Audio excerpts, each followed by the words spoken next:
We'll go ahead and call it meeting to order at 6. The first thing on the agenda is the bid opening for the Simpson Brook tree cleanup. And I think Mr. DeSerbo wants to speak to us about that as well. The RFP that we got, if you can call it that, was incomplete in that it didn't have dates, due dates. It didn't say when the bid was going to be awarded. There's numerous things that are not correct on this RFP.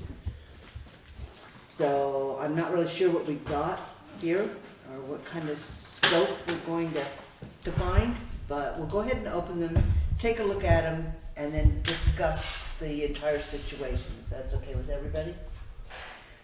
Okay, the first bid is from Emmons.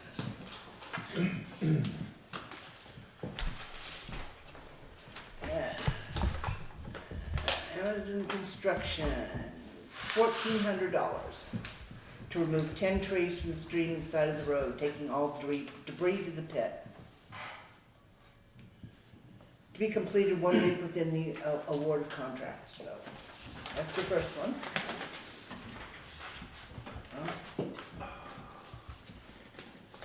This one is from Donald Gould. Well, till you get to the end. This one, to cut and remove the debris from Simpson Brook for the sum of $2,200.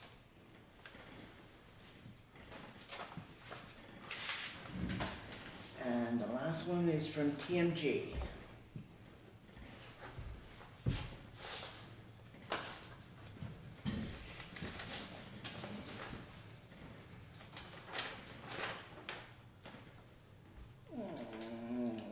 $2,400 for the completion of the above project.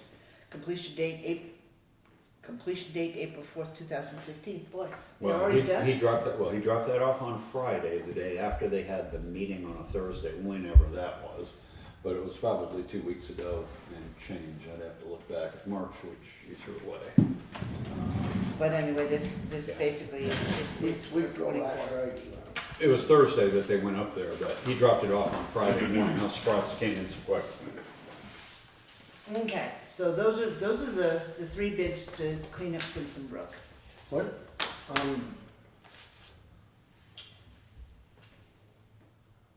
and do you specify when you do it? Week after the, 1 week after the award, he would be done, or he'd do it. Oh, okay. Yeah, and he did include his certificate of And I say it liability. should be within a week or 3 days or some kind of thing, but it doesn't. See, that probably RFP, as you say, leaves a lot to be desired. Yeah. So one of the issues that has come forward in this particular project is the fact that the Simpson Brook is actually, and the trees are on private property. And to date, do we know whether or not there's been any discussion with the landowner as to whether or not they can go in? I'll just check with the guy, but there's nothing that I can find in anything that says that the landowner has to remove them. Okay. I left 2 messages over the weekend for the property owner. I would assume, this is an assumption, but I would assume that we'd want that in writing because they're gonna have to get down there probably with a piece of equipment. And by the RFP, such as it is, it looks like we're cleaning up tops and whatever, but I don't know how clean we're supposed to You leave. shouldn't have to get that much where them trees are on that, because they're right into the top of another tree right side of the road. I went up, took a look at it. Yeah, a number of people have, but in any case, But it's like, I would assume. there's no way you're gonna get down there by fire because you're gonna be right in the brook and you can't do that. Yeah, I would assume we'd want something in writing from that, but I would also assume, and this is an assumption, that Kurt has talked to the property owner and probably has a verbal, sure, yeah, go ahead, kind of thing, but I don't know that because I haven't gotten that from Kurt. Is there any other discussion? But it is, the trees are out of the right of way. Right, they're on private property. Yeah, the butts of them, the stumps maybe, but Yeah, the rest the- of them are not. They're in the right of way, the tops of them are Oh, in the right what's of way. that? They're right up tight to the road, they cut ends of them off before they went into another tree. See, that, no, I say, if I hadn't gone up and looked at them, I'd had, maybe had a question, but There was the one that road fell is down. right tight to the brook right there. There was one that fell down on the other side of the road on Charles's property. That's the one that took out the power lines. And the power company cut that up and then we skidded everything off the road. All the Yeah. bolts are, that's right beside the road. But the other ones came down from The on the brook other side right of the in road. that particular spot comes within 3 or 4 feet of the road. There's a clump of trees right there, and the tops of them that come from across the brook are right in the, some of them right in that one. I know Bob just wanted to look at it again, so. So can we request that we actually have something, some permission from the landowner before we, It's probably a good idea to, any equipment on the property? well, you won't be, you can, should be sitting right in the town right So away. they shouldn't have to go onto the private property? No, it At shouldn't. all? And let, the only They're thing gonna you have to go might on have the to private go over. property to cut the stump, or to cut it off the stump. I mean, Yeah, but the stump, if the stump's down in the brook, unless it's hooked pretty good, that's gotta come out. Cause it's going down that bridge. what, the stump? Water, high water come up, will take that, if it's not hooked, in good shape. If it's hooked, then we don't wanna disturb it, but if it's undermined it and it's came right down in there, if you don't take that stump out, you're gonna have that bridge right down below there. So you think if they put an excavator or something in the right of way, they can drag them over, kind of thing? I would think so. Yeah. You know, to Herb's point, shortly after Irene, the state had a lot of training programs on streams and proper ways of addressing the problems. Woody debris in and of itself is not a bad thing. If it's sufficiently connected, it actually helps to slow the progress of the water, so that's a good thing. So the root balls that are in there that are secure probably should be left. There are some pieces of the trees that probably should be left right where they are, but certainly anything that can, during high water, come down and possibly block the culvert, that ought to be taken out. And to your earlier point about the right-of-way, it's hard to tell with the snow, but it looks like most of the trees that have been cut up are in the right-of-way. Some of them are abutting the road, but most of them are in the right-of-way there. So that's the thing that really needs to be addressed. Because I know years ago, they had some up above that other bridge. And all I did was went and see the property owner. And they got permission to take the tree out of the brook. So again, I'll reiterate, do we want to award a contract contingent on permission from the landowner just in case?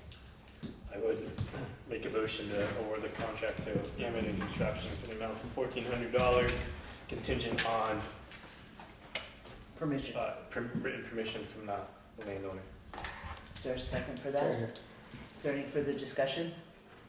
Hearing none, all those in favor of awarding the contract to clear the trees out of Simpson Brook to Amadon Construction, signify by saying aye. Aye. Aye. Opposed? Abstentions? Motion passes.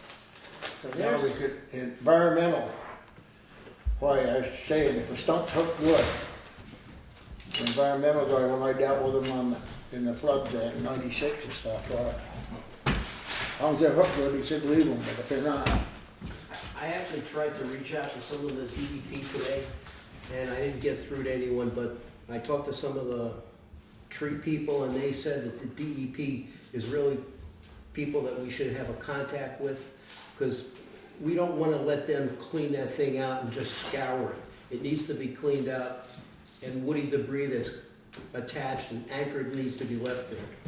What are you talking about? Simpson Brook? Yep. I already talked to A&R about it. I already got permission from the landowner. Okay, So, okay. do we have verbal permission or written? verbal permission from A&R. Handwritten. Yeah. What did A&R say about it? Take the trees out of there and leave the stumps that are anchored. or remove the stumps that are free because they're just gonna As go long as down. they're hooked, but don't leave them if they're not hooked. Right. They're just gonna go down the river if they're not hooked, so. yeah. It was a warning. We had the same, we had the same verbal thing that we used before with minis, because we did the same thing upstream from that when we were gonna get that grant. And that's when he said not to even bother, so. And I know, I dealt with him, got environmental out of Rutland and stuff, and he said, if it's not hooked, solid, so that the water will take it out, he said remove it, but he said if it's hooked, leave it right in there, cause it keeps the embankment in place. Yeah, the deed, I gotta go through A&R, I don't know who's with DEP, but, he's the guy for the stream alteration, the stream banks. Okay, good. No, I called him. Matter of fact, I talked to them, I had to tie up our permit we had for, Deer Ridge, because that was a year-end thing too, on Deer Ridge. Okay, so the next thing we have is there's been some interest in finally taking the trees down on Grafton Road, the yellow tag trees. We have a proposal from RP Tree Company, which is Restotronic, to cut down the yellow tag trees starting at Grace Cottage Hospital, continuing north on Route 35 to the Grafton Townsend line on Grafton Road, chipping all brush, leaving all wood, town to provide traffic control. Estimated time 1 week, for a bid of $8,000. Is that something that the board is interested in pursuing? Just to catch everybody up, this has been on our plate. Not just one bid, if nobody else knew anything about it. It's been out, it was awarded, it didn't get done, the bid Oh. got pulled. We've been at this since I've been on the board, which is well over a year now. And with Monet, or not Monet, Mayotte was going to do it, and they strung us along all summer long, didn't get it done. And so this gentleman had, in fact, expressed interest before, and he just brought it up again. What Is it was something- Mayotte's bid before? About 769, something like that. And also provide flyers. That included flaggers. Matt didn't, Mayotte didn't. no, Matt wanted flyers, Davey did. But Davies So it was, was great out there, supposed to flag flaggers. Well, like I said, this is something that needs to be done. And now, would you like to address this? Because you've talked to me privately several times about this. And I'm not gonna sit here and take the heat for it. So if you've got something to say it now. Thank you, Kathy. Those trees were flagged about a year and a half ago, and they were flagged because they were hazard trees and or diseased. They're on a busy stretch of road. Once we, the town, are aware of something like that, letting it go on puts the town in an awkward position. And when I say an awkward position, we've got notice and they're still not done. In the scheme of liability, we have a responsibility to take down trees that we know are diseased and possibly can fall. But it gets into the realm of being more than just a liability situation. You need to address it. It needs to be done ASAP. And as the tree warden, I would like to be able to look at other trees and other roads, address them, and get them taken care of. If we can't take care of things promptly, it puts us in a worse position, because then you can have more than just simple liability. Kathy, does that make sense? Don't we have a trigger? Chip here, we do. It's not something that we can tackle ourselves? Yeah, we. I mean, obviously, you don't want to cut the ones that are over the power lines Over and the power stuff. lines, and the main road, the whole thing was that we're not gonna climb trees. We don't climb, none of us do. Well, he's not gonna climb a dead tree and cut it down either. Well, he'll climb most of those trees, he's gonna have to. Or a bird, the thing's weighs when a bird comes. Or he's gonna either have to false crouch him in another tree and swing him down or something. He's gonna have to, he can't drop him in the road. a full-length tree like some of those big trees, don't they?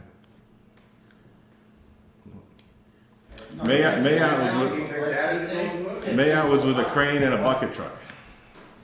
Russ is climbing. I didn't hear what you said. I say 9/10 of them now, the biggest percentage of them up to there, they're not over 15, 18 foot tall. I'm not They've talking, already topped the power out of them. You don't need a bucket truck to take them out. no, you do not need bucket trucks, but we need higher, traffic control.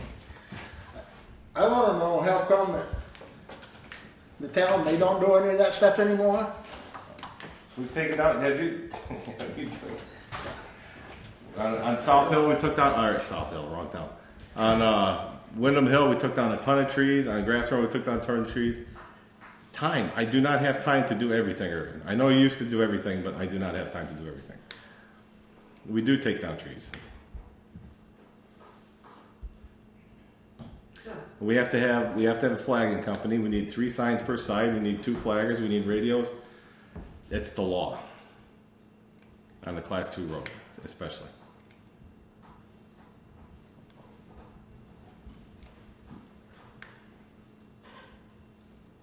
okay, dead silence. Where are we? Are we just gonna bury our head on these trees again? No. And wait for the wind to take them down, or what are we gonna do? So the RFP went out There was well no, over a year Yeah. ago. This hasn't been a fresh RFP. no, Not even a fresh RFP. No. But they're gonna leave the wood, but it wants to be specified to leave the wood outside the ditch. Are all not the in. trees still visibly marked? I don't know. No, I there's mean- a lot of the markers. I go up and down half dozen times a day and I can't tell which ones are marked and which ones aren't. There's plenty of There's dead trees. a lot of them that are still marked, but some of the markers have come it on. just says leaving all the wood. Yeah, but make sure it's left outside, not left in the ditch. I'd feel a little better if you guys went through and cut some of the shorter ones and The whole thing was with Mayout, tidy it up a little bit. we were gonna work with Mayout, because the traffic control is gonna be out. We were gonna work with Mayout, doing the small stuff while he's taking down the big stuff. That was our original plan, but he didn't work out like we wanted at the beginning. And it just says any trees not tagged will be excavated, asked to do including the limbs and other dead tops. Yeah, I just feel that when you go up through there, if you look, there's a lot of trees that aren't marked that are dead, that are just as hazardous as the ones that are beside the road that are marked. There's some of them that I mean, pretty much you could handle without having Well, that was an the expert. whole thing, the little groups of trees, I would mark one. You got a whole group of dead Oh, owls, yeah. we're not gonna just have him cut one, we were gonna cut the small stuff. The Well, big would you trucks wanna- might- Would you wanna go back to Grafton Road and remark trees that were marked and are no longer marked, or perhaps mark new ones, knowing the fact that we're gonna put out? It needs, we need a fresh RFP in my opinion to do it. Can't, on our RFP that's over a year old, and just have people randomly put in bids, No. it's not fair. It's not- I could do that again. I won't be able to do it for probably about a week, week and a half. But I mean, we could put out an RFP, a fresh RFP now, knowing that if you can update, the flag, the flag trees, they're already yellow, so just put an RFP out with the traffic, Another idea might be to paint them, or paint them with a mark. color, and that way it won't. The reason I didn't paint the, I marked the trees, the reason I didn't paint them was, Bill Gunter, our, county forester, I'm sure you know him. I marked them, I marked trees one time in Newfane that way. And, it was on Newfane Hill, and that went over awful. And, he advised me not to do that because people have a conniption, other people have done it, and that's why I use, Did you That's want why to you know do it. what they do in the forest? They mark trees with a paint. oh, I know what to do in the forest, Okay. but on the roadside, they're different. And I think some of them have already been taken down or fallen down. I mean, the black locust near Valley Cares, didn't they take that down? They took that down, yeah. I took one of them down, there's still one more. Yeah. What's wrong with that? The black locust was probably because of the construction, it probably compacted the dirt over the roots. It was beginning to die, and that was a really big tree. I will point out that last year, there was not an official RFP on these trees. As I recall, You met with you called them and had 3 individuals come out. There was never anything in writing. So this year, if we're going to go to all the trouble again of doing this, we want an official written RFP that will go out with dates as to when the board is going to award the contract, you know, any restrictions that you want to put on them, leaving the wood not in the ditches, whatever else you want in there, but it needs to be official this time, and we're gonna play by the rules. Okay?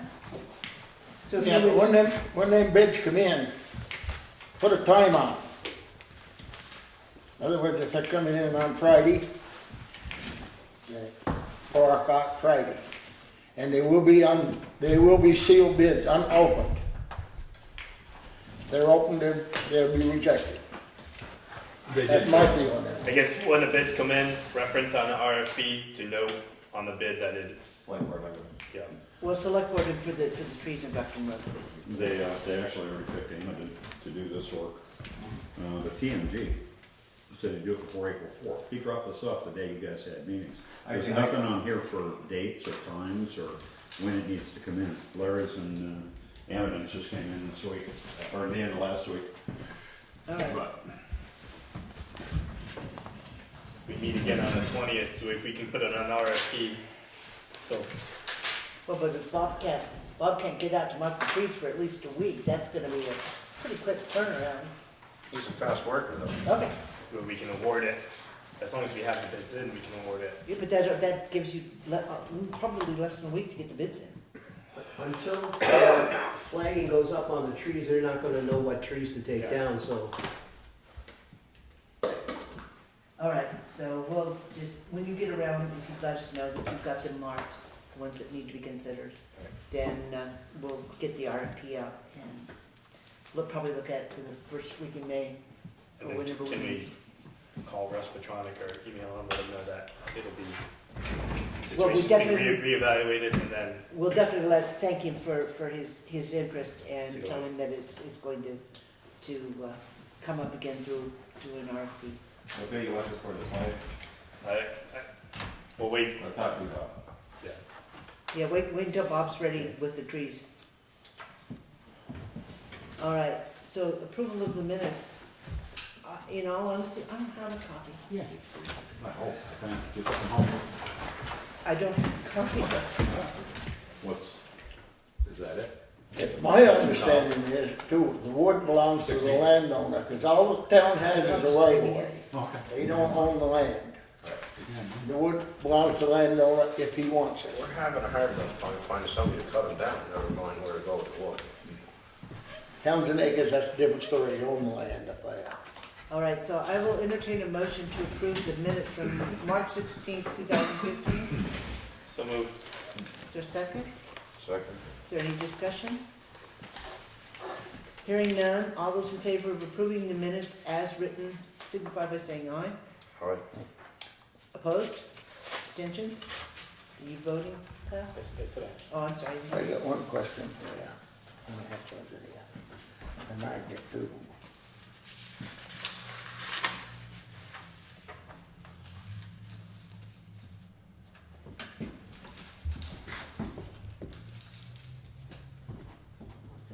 Oh, this.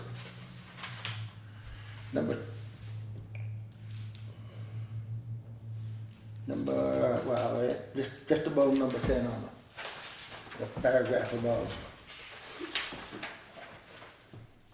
Oh, they're not in order. Oh, that's cute. Huh? That's They're interesting. not in order? They're not in order. Well, that's what That's happens when you pretty do. cool. But I gotta say, if that, anything to do with that one thing that was in the thing was, I told you that I was not gonna get involved in it. Oh, okay, which one? They got me down there seconding it. I don't know which one it is. Is that on going into an executive session? Yep. It's coming Or out. on the one before the executive? Because there was one, two, I don't know, grab kids. Probably two kids fault.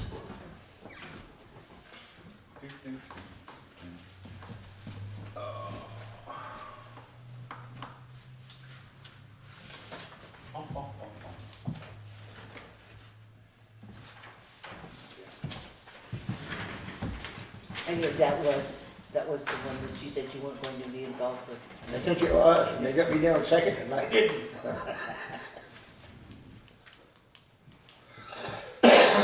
That's why I said about that out, because It's right above the right number above that 10. number 10, Right. paragraph. Mark made a Yeah. motion to have the select board return from executive session.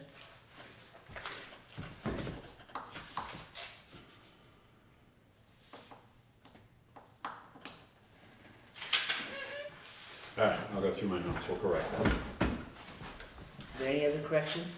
Yeah, I'll change the numbers on this. Oh, you mean 10 Yeah, doesn't come after 12 12? will become 10. Oh, 10 okay, will I become know. 11.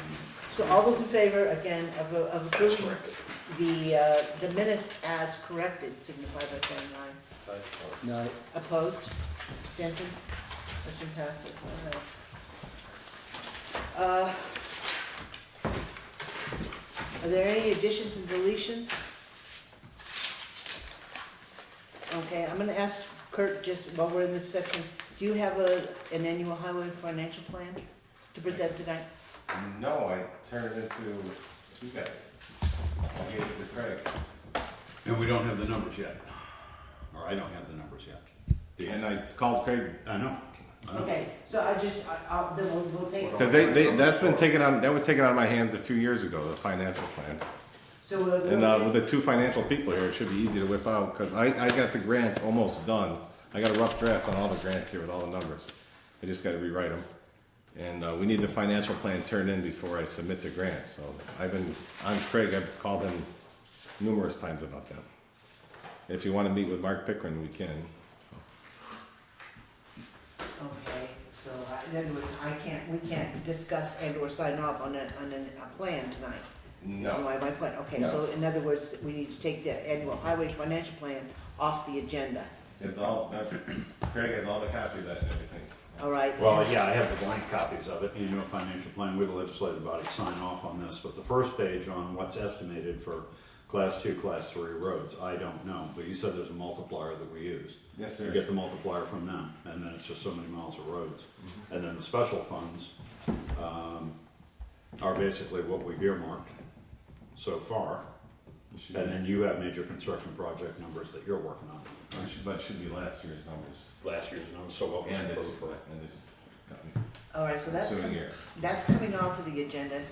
But I'd like that done as soon as possible, so we can get the grants in. could be, And, but I'm not signing nothing that I know nothing about.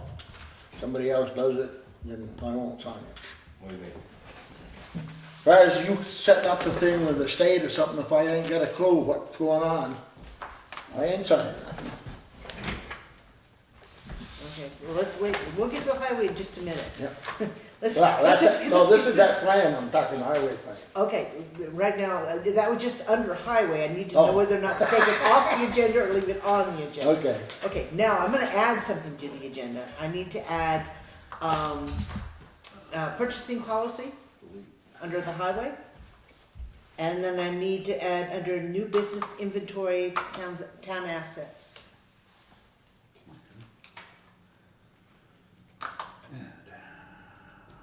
I'm sorry, you're adding under? New business, inventory of town assets. Okay.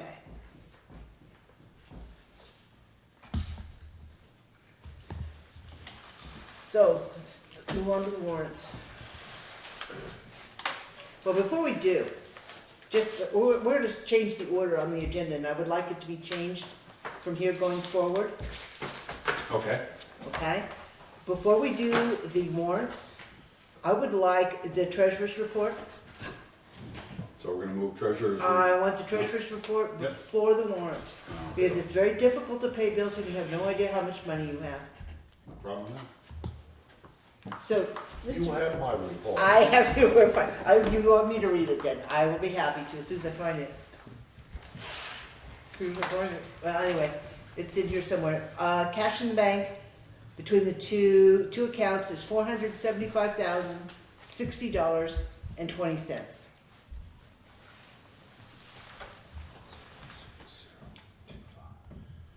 So now we can go through the warrants now that we have a rough idea of how much money we have. Okay, so we'll make that permanent then, as the permanent number 5.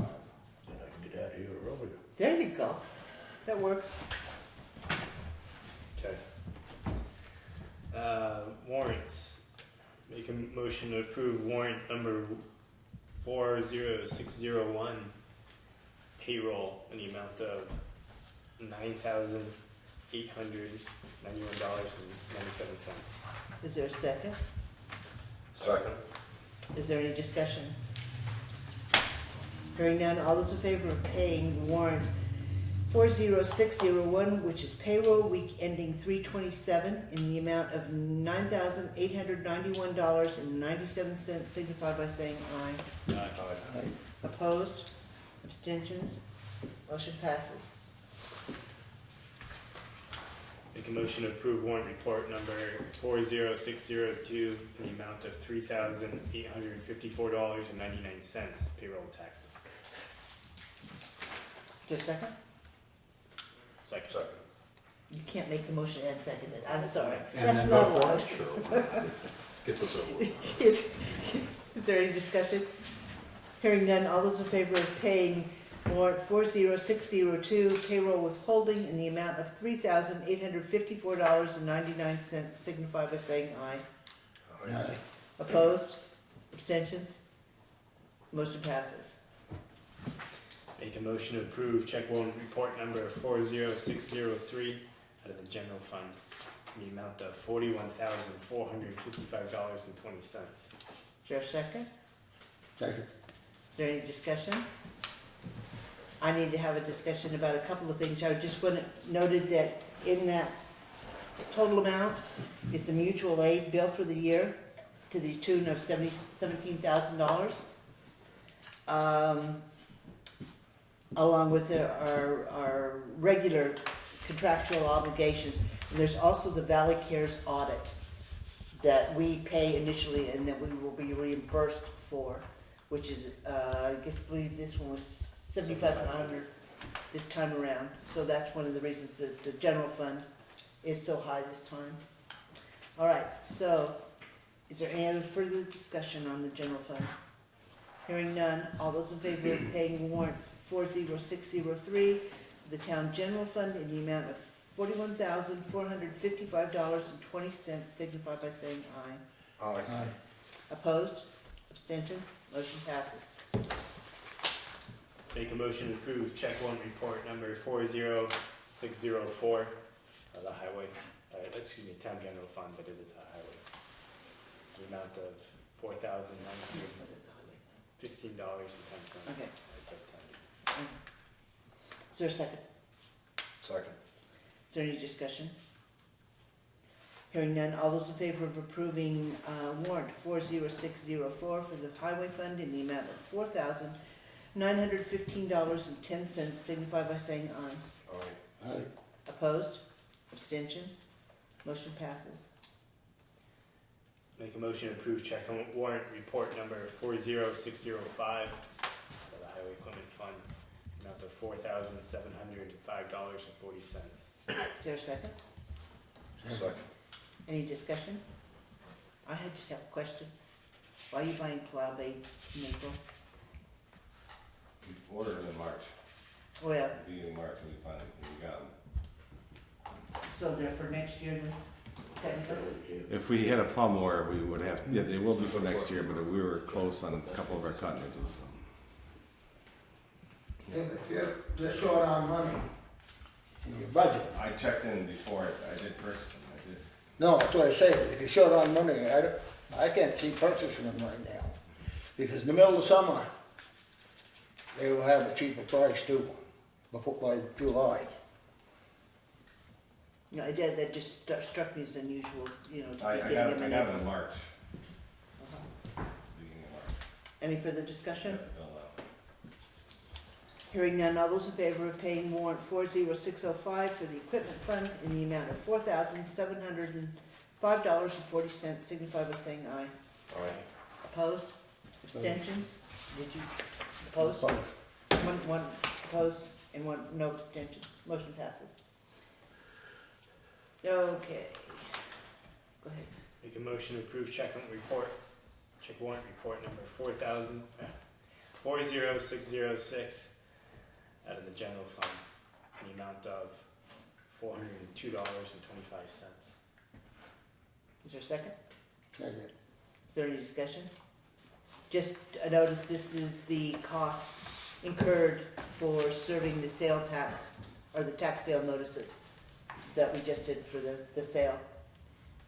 So, all those in favor of approving warrant 40606 for the general fund in the amount of $402.25, signify by saying aye. Aye. Aye. Opposed? Abstentions? Motion passes. Make a motion to approve check warrant report number 40607, payroll in the amount of $10,649.53. Is there a second? Second. Is there any discussion? Hearing none, all those in favor of paying payroll warrant 40607 for the week ending 4/10 in the amount of $10,649.53, signify by saying aye. Aye. Opposed? Abstentions? Motion passes. Make a motion to approve check warrant report number 40608, payroll taxes in the amount of $4,250.73. Is there a second? Second. Any discussion? Hearing none, all those in favor of paying warrant 40608, payroll taxes for the week ending 4/10 in the amount of $4,250.73, signify by saying aye. Aye. Opposed? Abstentions? Motion passes. Just as a note, total expenditures of those warrants is $80,125.70. All right, moving on. Highway, why don't you go ahead and you start, and then I've got a couple questions I need to ask. Alright, truck will be done Friday, This Friday, this Friday. all right? It'll be done actually Wednesday, but he wants to go over it to Thursday, and we can pick it up Friday if we want. Okay, then are you taking at the same time that you, well, no, because they're in two different places. When's the Sterling moving back? I do as soon as I bring it to the deliveries, or So do we have a timetable on that? I can bring it anytime to Jeff. Okay. I got the new tires for the Sterling like we said we were gonna. That was part of the deal. Been taking care of mud. Our mud really hasn't been that bad, knock on wood. The other day we had some trees come down with the wind on Saturday. They're all cleaned up now. Have some other stuff we have to clean up yet. From past storms, they're still frozen in the ice. Other than that, that's been our routine right now. I did work on the grants. I'll show you guys the grants when I'm done with them. I got all the bridge information and stuff. Hopefully that will go through, but they're not very confident it will. The paving, they would like one section paved on their grant. So instead of breaking it up, that's what they like, and so I was told. And the Athens Road from the town line to where we left off last year would be almost the whole complete section there, on a class 2 road to be paved. So that's what the grant is including. How much should we put down? An inch shim. Huh? Inch. I'm telling you, that's wasted pavement. It's You go ask the state engineer, they'll tell you the same thing. All you will need to do is a leveling shim and then put your inch down. About a half inch will be a leveling shim. You're not running, lately they're not running a rubber tire roller, so you're not filling the holes. And without the rubber tire roller to fill in them sags, they're coming right back. So a half inch shim is plenty. Just enough to level it. I haven't really enough of it. You go talk to a paving engineer and he'll tell you the same goddamn thing. Last time we just did an inch and a half overlay. No, No, you should, No, Just put we your- did do an inch-and-a-half overlay. Put your half-inch level It held up across, just as then well as. put your overlay on. You know, we tried different things and it all seems to work the same, you know? So is part of this grant money for paving as well? Yes, yeah. How much of it? I mean, what kind of a percentage are we looking at? We're at 20% on 175,000. We would get 175,000, pay 20%, it's like 47,000. Because I'll be honest with you, after looking at the budget is going to be tight. But I would, By the time you get to your paving, it's going to be seriously tight. And, I think we're gonna have a discussion about the projects and the timing of the projects, because cash flow wise, it doesn't do any good to get to the first of the year with a whole new budget and new money, when in fact, there's no money in the bank. we don't get our taxes, right? You know, so, and that's where we're seriously working down to that. We were hoping that 125 for FEMA was coming in, and it was written into this budget year as income, or as revenue, and it's not here. So we're gonna have to be very, very, very careful coming down to the wire. Almost everything is already over budget. I agree, the winter, I know I'm over budget for the winter, but we've been doing this for the past 3 years on, you know, the cash flow revenue. Again, since Irene hit, you know, if the federal government will pony up the money there that's due us, maybe we can actually get out of the hole. At this point in time, we keep building that 125 into budget as revenue and not getting it. The money's gotta come from somewhere. But it's just note that it's gonna get really, really tight, because we're already having to have a discussion about whether or not we're going to have to borrow money as of July 1. So, did you have a question, Bob?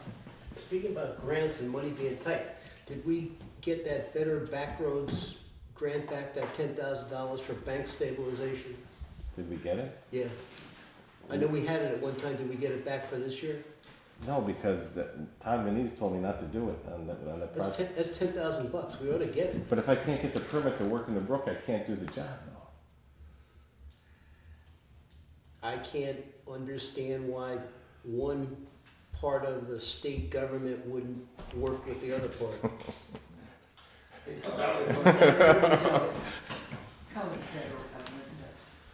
A&R You won't get it every year anyway, because there's too many people applying for it. Well, I know it's available again this year, and those banks need to be stabilized, otherwise they're gonna end up in the brook.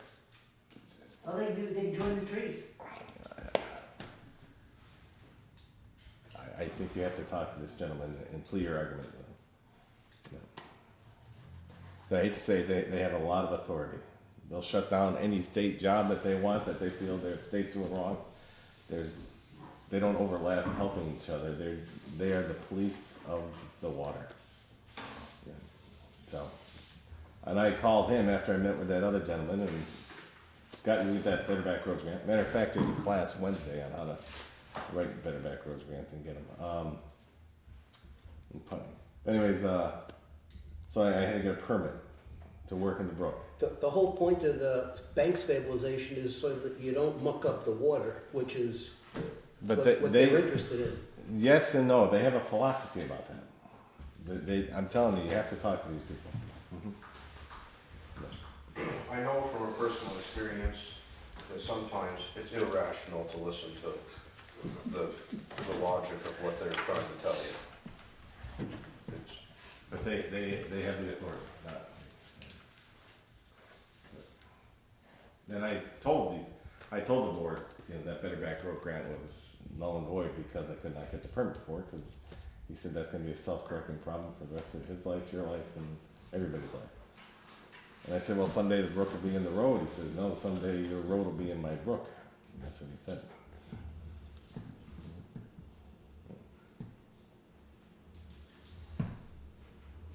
I guess people have to go out the other way. Take a long way out there. So did you have something else, Kurt? No, I do not. Okay, Go ahead. I got a couple of things. Where are we on the Grafton Road culvert? Has there been any movement whatsoever on deadlines or timelines? I have not talked to Mr. What's his name? Renault, Hammond. Hammond, Mr. Hammond, he's taking care of that whole situation there. But we don't have any kind of timeline or dates? He never gave me any, no. Can we follow up on that? Yep, I can Find call, out I what's- can call every, And you should call, you should talk to them, because they were having the box culvert fabricated, uh-huh. or they were going to at the end of the winter. I haven't talked to them since probably. Actually, I'll call Everett, and I'll call Renee. Because they were gonna go ahead and get that into the queue. They said it takes a couple of weeks to build that up, maybe a month. Get the culvert ready, and we're talking the end of December or something like that. That's Okay, the last. and then the other one, the other culvert is Deer Ridge. You're right, yeah. Have you gotten the blocks for that? No, I have not gotten the box. Okay, If I have the okay to get the box, I'll start getting them, because they'll make them, they don't make all the blocks at once, they're used in their waste blocks, so as they make them, they'll ear tag them for us to pick up. so that's a project that's going to get handled this year, we've got the, Yes. making the plate, right? Yeah, we got the just need plate, box. got the box, and I gotta put another permit through. Mhm. Right. Yep. Okay, so we're still following the Deer Ridge piece, Mm-hmm, yep. all right? And, Brattleboro, they were the cheapest on the blocks and the closest, so. And road signs, are we actually getting those up? We are getting them up, and I got another list of road signs to order, yeah. We've been doing plow routes, and I got the other 2 plow routes all done as far as writing down the road signs we need, and I just have to order them. Are we talking road signs or are we talking names? The road names? The names, the road sign Okay. names, yeah. Mhm. Okay. You got any idea what's in that Deer Ridge thing? The who? That Deer Ridge Bridge? What's in it? Oh, we had been underneath there, a lot of hemlock poles and, oh yeah. Mhm. But I'm following A&R engineer, No, I just said. not suggesting, that's what he told. It takes a little more than just There, digging to your lot. no, we have to remove a lot before we can put back a lot, yeah. All right, And the big problem is you may have, is keeping people moving, you want to let them know ahead of time, Oh, yeah. plenty of time. okay, and the next one is something that I don't know if you're aware of, but it happened this week. Are you aware of what the curbstones and the common look like? The curb stones on the common? Mhm. Oh, yeah, I am, The parking blocks? yep. Are you aware that we had a car pull off a bumper No, on one of the rebars? no, I'm not aware of that at We need to fix them. all. Okay, We've got rebar sticking up like that, and these low cars come in with those plastic go right bumpers. over on the ground effects, yeah. And it just grabs the lip on those, and it just pulls the bumpers right off. That's gonna be a costly little maneuver to fix. And there's also a sign, one of the 2-hour parking signs Yep. got knocked down. You gotta, Things sticking up. Yeah, the ground has been frozen to pull that out. either that or put a piece of sheepskin over or something so somebody doesn't impale themselves on it. But yeah, they're, needless to say, those curbstones are, It's all the rage. You got 1 or 2 of them things that are disintegrated. oh, there's more than More one. than 2. Almost every one of them. are that way. Yeah, there may be spalling on the outside, but I'm saying the whole thing is disintegrated. I looked at it. I have to get some new ones. I don't Can we know. pull them before we get the new ones? Huh? We pull the old ones out before we have the new ones. You don't have, there's nothing to pull, I don't know if you can get a hold of them to I pull gotta, them. I gotta pick them up and get them out of the way. Yeah. I would think you could just kind of take a brush in the room to them and kind of sweep them out of the way, and then pull the rebar out. Anyway, budget status. Did you get a copy of your budget, your budget status? No, Craig told me this afternoon I did not get it this Okay, we're going to start making sure that all departments are getting one hopefully at the beginning of the month. Oh. After, in other words, after the second select board meeting, when all the bills have been paid, it will reflect through the previous month. And all departments are going to start seeing their budget status report. In the So- current. So that you have a rough idea of where you are on all your different lines, your supply lines, et cetera. That'd be good. It's just time. Things are tight, and everybody needs to be aware that we just can't stick our head in the sands and keep spending money. The one that's in there is from last Wednesday, I think I printed it down. Chris was gonna do this every month or every couple of months, depends on the department. Some departments spend money quicker than others. But anyway, I'll get you another one. You can pick up that one that's in there, but it'll be from last Wednesday. But I'll get you another one after these warrants get paid, because it'll change a little bit on the lines. And you gave us a list of your summer projects. Yes. Do you have, is that fleshed out in any way, shape, or form as far as real, actual times, not just, you did it by months? I did it by kind of months, right. groupings. Right. Do we have actual work times that we can plan on, so to speak? In other words, the week of, No, I do not. April. I do not have actual. okay, so we don't know when things are actually going to happen. No, that's when they usually happen. Well, I understand this when they usually happen, that's why I'm asking, do we actually have a plan when they will happen? Well, that is my plan when they should happen. But that you're giving me a month, you're giving me 30-day window that they should happen. And particularly as we start talking about all these other issues like flagging and, you know, some of the other projects that we've talked about, which will take your time as well. It'd be nice if there was some coordination of the supervision of the projects and the different contractors that are coming in, as well as what you already have on your own plate, so we know who's going where and when. Okay. So I'd like to see that as soon as you actually have some firm numbers as to when these projects might be done. Okay. How about another round of cold patch around the areas that need them? I know there's some on 35, some on, Yeah, that first round was bought out for 4 days in the garage, and I'll get another round out. And the other issue, the one that we added, was the purchasing policy. And I'll say that when we get the bills, particularly from Napa, it becomes very evident that we're ordering things 2 or 3 times a day.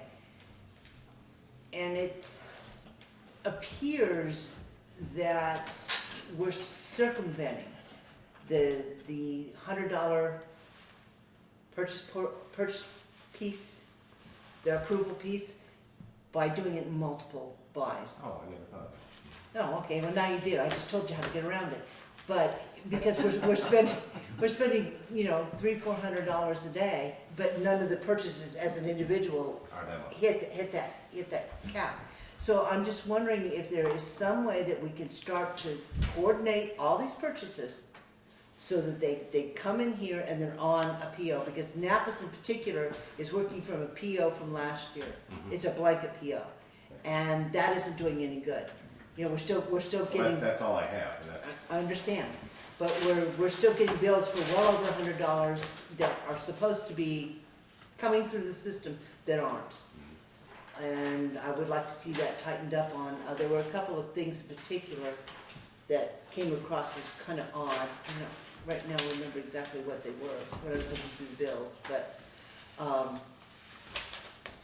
we need to, anything over $100, we need to start looking at as we get into this tight time as well. Just to know that we've got a cash outlay. You've already purchased something and or you're going to purchase something for $600, and we need to plan on that coming out of the capital reserve. It's gonna get that tight, unless that FEMA money comes in. Okay? Yeah, one of them on that thing, it wasn't that big a thing, but all it says is bracket. It don't tell you what it's for, whether it's a spring Yeah, that's bracket or been what the hell it confusing. is. what was that from? Oh, that was an S-cam bracket. Huh? S-cam bracket. But it don't say that. Just says bracket. Yeah, it's pretty hard to Did I sit write- here, Did I write that on there? huh? Did I write that on there? No, usually, you'll put the truck name, or you put the truck number on it, Yeah. but it's whatever they use as their code in the warehouse, Oh. and you're sitting there looking at brackets and light bulbs and headlights. Yeah, And because an S-cam bracket's like 116, 120. there were a couple of expensive brackets, yeah. Just looking at it. That was a brake That don't bracket. tell us nothing. Brakes, right? Brake bracket, yeah. That was two or three of them within the same day. We replaced 5 cans in 4 days. S-cam, you know, canisters on the trucks, 2 brake S-cams, tubes. It's like, oh my God, we went all winter, then all of a sudden, bang, bang, bang, bang, bang. Probably hoses too around there. I don't remember the hoses, but I remember the canisters because was one in the morning, one in the afternoon, and then one the next day, or, Yeah, and they were expensive as, oh, they are. I'll get out. Yeah, none of our trucks take a 30 can anymore, they're all 36, 30. They're big. All right, is there anything else that we need to discuss with her? I will let you know, or you heard me add to the agenda, the fact that we're going to be talking about inventory of town assets.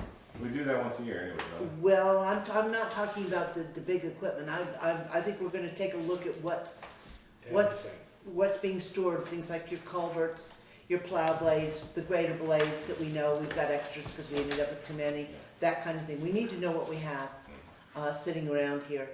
So, Yeah, you know, like the cutting edges and shoes and stuff. If we kept plowing the way we were plowing, I'd rather spend the money than ruin a plow, than ruin a moldboard. I'd rather have the inventory to switch it out than ruin the plow. You know what I mean? That was, right, that's not what I'm saying. I'm just giving you a heads up that we're going to most probably be doing that kind of a detailed inventory. Just have a rough idea of what we've got, where it is.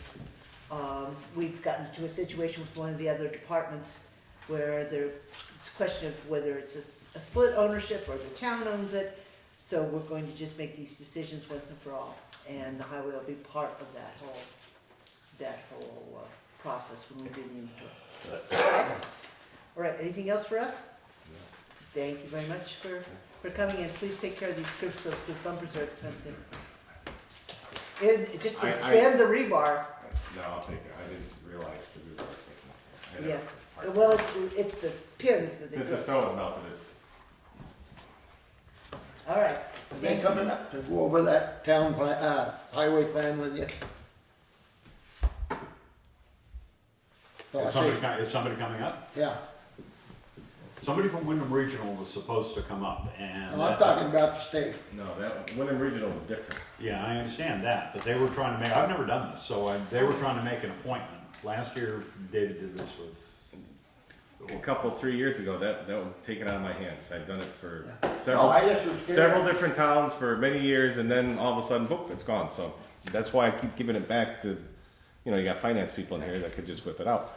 But the numbers are different on it. Remember the middle number, Irvin? You multiply, well, there's that on there, and they don't give it to you anymore. It's like, what's up with that? No, The form is a little different. but the forms are different, but you've lumped everything all together too, the select board did here a few years ago. So you ain't got a clue what you got for summer money or what you got for winter money Well, or construction You money. don't have any money. Just, no. What we pay out, they said, the state actually said to do it that way. You just do it, put a start time for a date and an end time for a date. You go in No, between. they didn't tell her to do that. 'Cause I was talking to the state guy. This was when Mike Charles and them were here, they decided that's the way they wanted to do it. one other thing, I just noticed it. I know you have been playing the book game with the rest of us. What? The book from Federal Publishing. Yeah. I take it you don't have it. I don't have the book, no. I could have swore I brought that book. Miss Bean called me a long time ago, like 2 months ago, about that book. And I could have swore I brought that book in here and gave it to her. Because I never ordered a book. I never signed for a book, and No, Joe signed for the And then book. there's- We know Joe signed for it. yeah.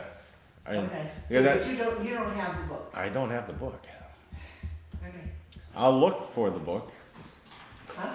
I'll look for the book. Please but look for the book. I looked today with Mr. Hunt, but I did not find the book. Okay, all right, because we'll have to see where this goes, but, it's just kind of interesting that we don't see anything till we get a final demand notice back here.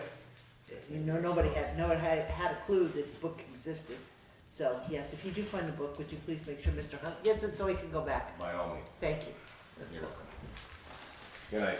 Good night. All Get right. blamed for things you don't even do, huh? Law enforcement, I don't believe we've even seen a suit recently. And I've got no revenue to report, so I don't remember seeing any of that come through a check. From law enforcement, we got a Yeah. $25 parking ticket this Well, week. that didn't. Okay. The town clerk, there should have been a, He told me this morning. was it, did get you, Herb? No, he didn't get me. You all should have gotten a counter report from the clerk. I already did treasurers, but I'm adding 2 treasurers, which is to move that contract fund out of the valley. Oh, To okay. the agenda, but I was just gonna throw it in when Joe started talking. but he didn't. Okay, And there should be another one, but she didn't get printed up, so we'll hold off on that one, except that. so this is money, we have money that's stuck in the River Valley Credit Union that in fact was a deposit, contractor reserve deposit that has already been paid out, the money's been paid back to the contractor, it's all squared away. The money never actually got moved from where it was in holding to the general fund account. 10% down on a bid, just to hold the bid in place, went into River Valley in a holding account. The contractor got the award, we paid him out, everything got paid out of Peoples. The money that was there just is still there. Basically, it's owed to Peoples Bank. We need to get it back into the general fund, is all this is. So this is just an instruction for Mr. Dano to move money from River Valley Credit Union to People's Bank, okay? So I would entertain a motion that we, okay, the way it's worded, I'll just read it. To the treasurer of the town of Townsend, we hereby certify that there is due to the Townsend General Fund from the Townsend Contractor Deposit Reserve Fund account the sum of $7,416.81. The deposits will return to the contractor on 12/23/2013. Let this be your order for making such transfer of funds in this amount. I'll entertain a motion for that. You can phrase it however you want to phrase it. No, it's 2013, it's wrong. It should be 2014, I'm pretty sure, yeah. Maybe it's 2013, okay, no, yeah, No, no, it I wasn't- already it got wasn't- it. it wasn't You're right, Christmas you're last right, it year. is 13, I'm a year behind myself there. Okay, so you made the motion? Yep. Okay, is there a second? Second. Okay, is there any discussion? Hearing none, all those in favor of approving the moving of money from one account to the other, signify by saying aye. Aye. Opposed? Abstentions? Motion passes. Is that owed to anybody? No, No. it's already General done. fund money. Yeah, sure. Okay. Yeah. On a similar note, but you can wait until the 20th if I understand Joe correctly. There is a CD coming due at People's Bank. It is the pumper reserve fund. Reserve, okay. What has happened in the past is because that only comes due annually, you can make a deposit annually. There were a couple of years back when Kim was here and when I was back here that we put the money in holding out of the general fund, voted upstairs at River Valley. So now there's a money market at River Valley. But that having been said, there's 20,000 that was approved for this year, last year, which needs to be paid into that CD. That CD comes due roughly around the 20th. Tomorrow. I thought it was the 17th. Yeah, but you got, I thought it said the 7th, but you got 10 days. Until the 17th, so we can't wait till the 20th. Okay, well, that's why I asked her to type up another one of these saying 20, and I can do that, but in any event, there's 20 that is owed. And then there's a question as to whether you want to, and Joe is gonna talk to the fire department about that on Thursday night, take the money that's in the money market account and combine that in that CD, unless you want an active account. But in any event, the board moves the money, Joe does the actual moving, but the board basically approves the moving of money. It's funds that were raised. Right, but how much is currently sitting in the fund? Well, it's 20 grand that needs to be shifted over into the CD. And you just don't know whether or not it's gonna move into the CD, is that what I'm getting? Well, I know. He's gotta re-up the CD for another year, Right, and that's something he understand. asks you. Well, or But goes through the fire department. it's the fire department's CD, right? So technically, it will be up to the fire department whether or not they want that 20,000 in there. Yeah, well, I'll bring that up Thursday night to him. So, Now, that CD is the town CD. Yeah, what's over here isn't. Over here? Yeah, that's what I'm talking about. Now, I don't have to ask him about the CD, I just, cause that's out of here. But there must be some that increase the CD, is there, do? Yeah, he's got 20 grand to put in there. Yeah, all right. Well, I don't really have that 20 grand. No. okay, now I'm just totally confused. Can we, I'll put the question out, can we in fact before you speak to the fire department, can we tonight say, since we won't be meeting before the 17th, that we essentially, through motion, approve the movement of that $20,000 and we will ratify it later with paper? The 20 we get in the CD, cause that was raised by taxation. Okay, this is a heads up that 20 out of the general fund, where you are tonight with your book balances, having just spent 80, you're not gonna spend 100, but 20 out of the general fund is gonna be owed to the reserve fund. Whether that goes to River Valley's money market or whether it goes to the CD is up to, but I'm just letting the board know that it needs to authorize the transfer of that And that's 20. Yeah, that 20 is supposed to be in the CD towards the repurchase of a fire truck. Then the board tells the treasurer to put the 20 in the CD, I guess, and you guys will talk about what What you kind of wanna do with the motion do you money. want? Forward. It would be nice if somebody told me. No, what I gotta say, is that gonna make you short? Well, you just need to do this before the end of the fiscal year, but he's got to take that, he's got to The renew CD's that coming CD in. for another 365 days. And you only have that little window of opportunity to actually put that money in, so it's kind of up to the board, you want to do it now. If you wait until after he renews the CD, then that money's gonna go over into It's a gonna money go market far. account instead. See that, but the thing is, we're gonna have to borrow money anyway, so. Well, the question is, do we have to, are we going to make it through June 30th before we have to borrow? That's gonna be the big kicker. that- If that FEMA money doesn't come in, we Yeah. might not make it.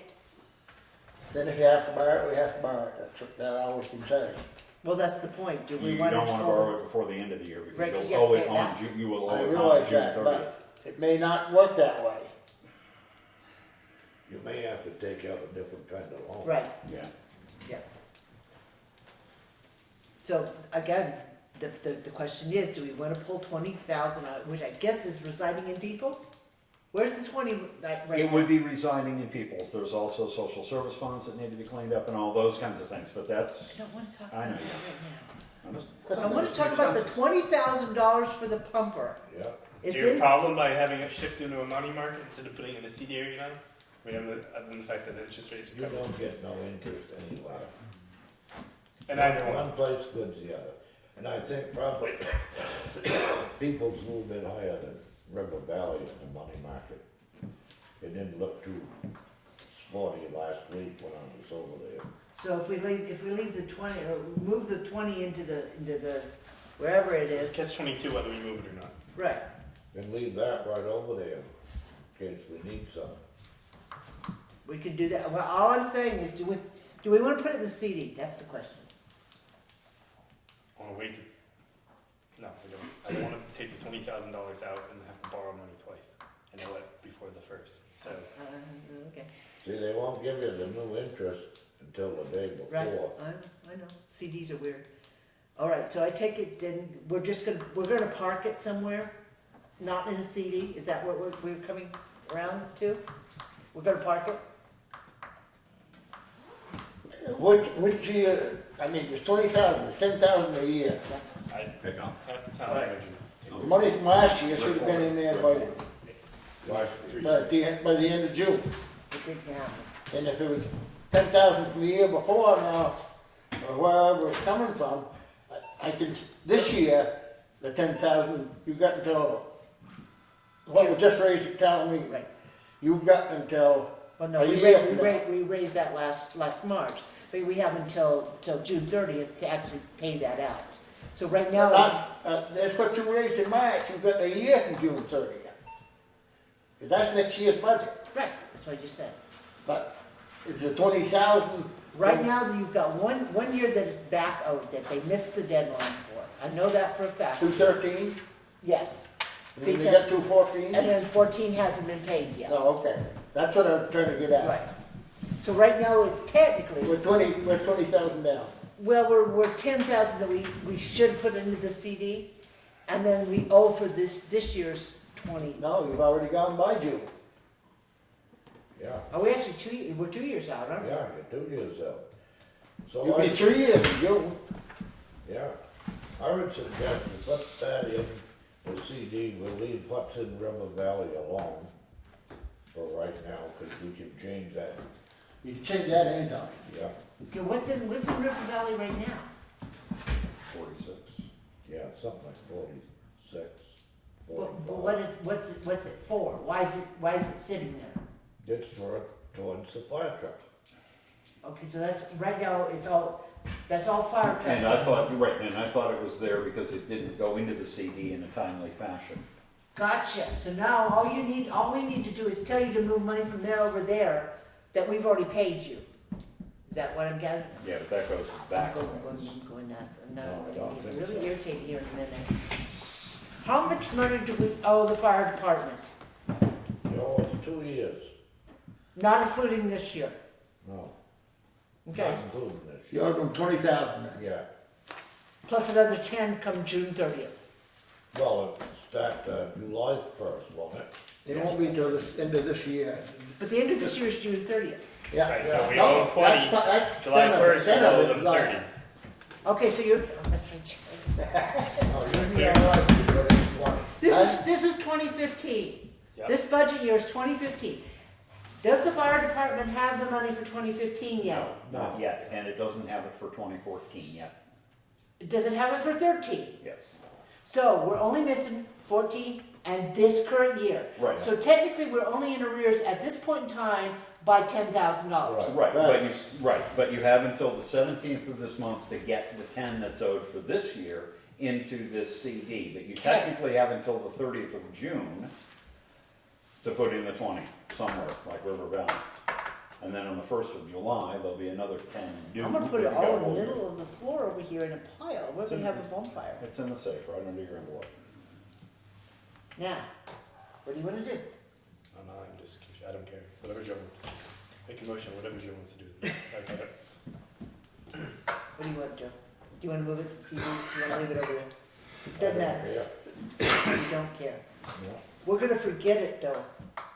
If you'll get your extra 10, now that we've got that figured out, but, what are you gonna do, hold it for the following year to move it into CD, or because it's I'm not? gonna check, I think you can add to them. I think you can do. Add to a CD? As, And- yeah, Now, the CDs we got in the fire department, we can draw from them 3 times, but you have to keep 15,000 in the CD. And you can add to the ones we've got. well, so if that's the case, then you can move the money over there at the end of the fiscal year. Yeah, but I'll check on that Wednesday when I get in. Okay, Or I can check tomorrow, I can call Burlington. Amy will tell me, okay, but you already have your money, it's the point. yeah. You do have your money. So actually, right now, we're down $10,000 on the Right CD. now, On the CD, yes. yeah. But it's over there. No, No. No, it's not. No, It this can is go over not, there if you want. hasn't been I paid, need a map. hasn't been paid. Count, so. I was gonna say, is it being totally lost? No. that's why money over there is, because they said we couldn't add it to the CDs other years. But you just told me it's over there. It is, Yeah, but that's prior year's money. prior years. Last year. That's not 2014 or 15. I don't have confidence that the bumper fund has actually worked out. Now, Joe may have that, but I understand it's 20 that's up. So anyway, we'll figure this out. Joe's got it. We'll do I want some. paper. we'll I do- want it in writing so that That's I why can I was, understand. that's why I want asked it in writing her so I for. can Yeah, it'd be understand. nice to see like what the money market gives for Well, a that's percentage, what the Well, the CD statement's does, okay. what I don't have a your problem with savings statement, but account it- does. Actually, all I we, wanna see it. we owe right now, Kathy, is 10,000. It's 10, right. Know what she keeps Plus, it. we're gonna owe for No, before. well, I in leave. terms of And the at the re-up end on of the June, CD. so it goes to book Yeah, out, no, well, that's it's another nothing thing. now. Well, it didn't surprise me it didn't get moved last year with the change of 1.1% bookkeepers. Because we had 3 people in the office, so that did surprise me. All right, so just in writing at the next meeting, so everybody understands. Diagrams, arrows, color coded. Okay, good. We'll just give it to the highway equipment fund. All right, moving on. You really had to do that. I did. Mr. DeCervo, did you have anything else you wanted to talk to us about? No. No? You just came to watch the circus? Well, I think Craig also gave everyone a guide to tree ordinances for Vermont municipalities. They give you the whole lot. It's short, and actually page 11 and 12 are the only two pages that you may have some special interest in. That one. No, I understated it, and he gave me it this afternoon, a copy. I did, you've got it, look for it, it's right there. That's yours. I don't have Short change, yeah. it. I don't get minutes. Down, way down the bottom, is that your budget? That I is, don't think she has. that is a lawsuit. It sounds serious. Made fun of. I didn't get minutes. I didn't. Were you here on time? I was here early. Stop. Let's look at Kathy's folder. This is something else. There's your guide. Please. Here's your new budget. Remember? And hey, look at that. There's the bills. There's the back pages.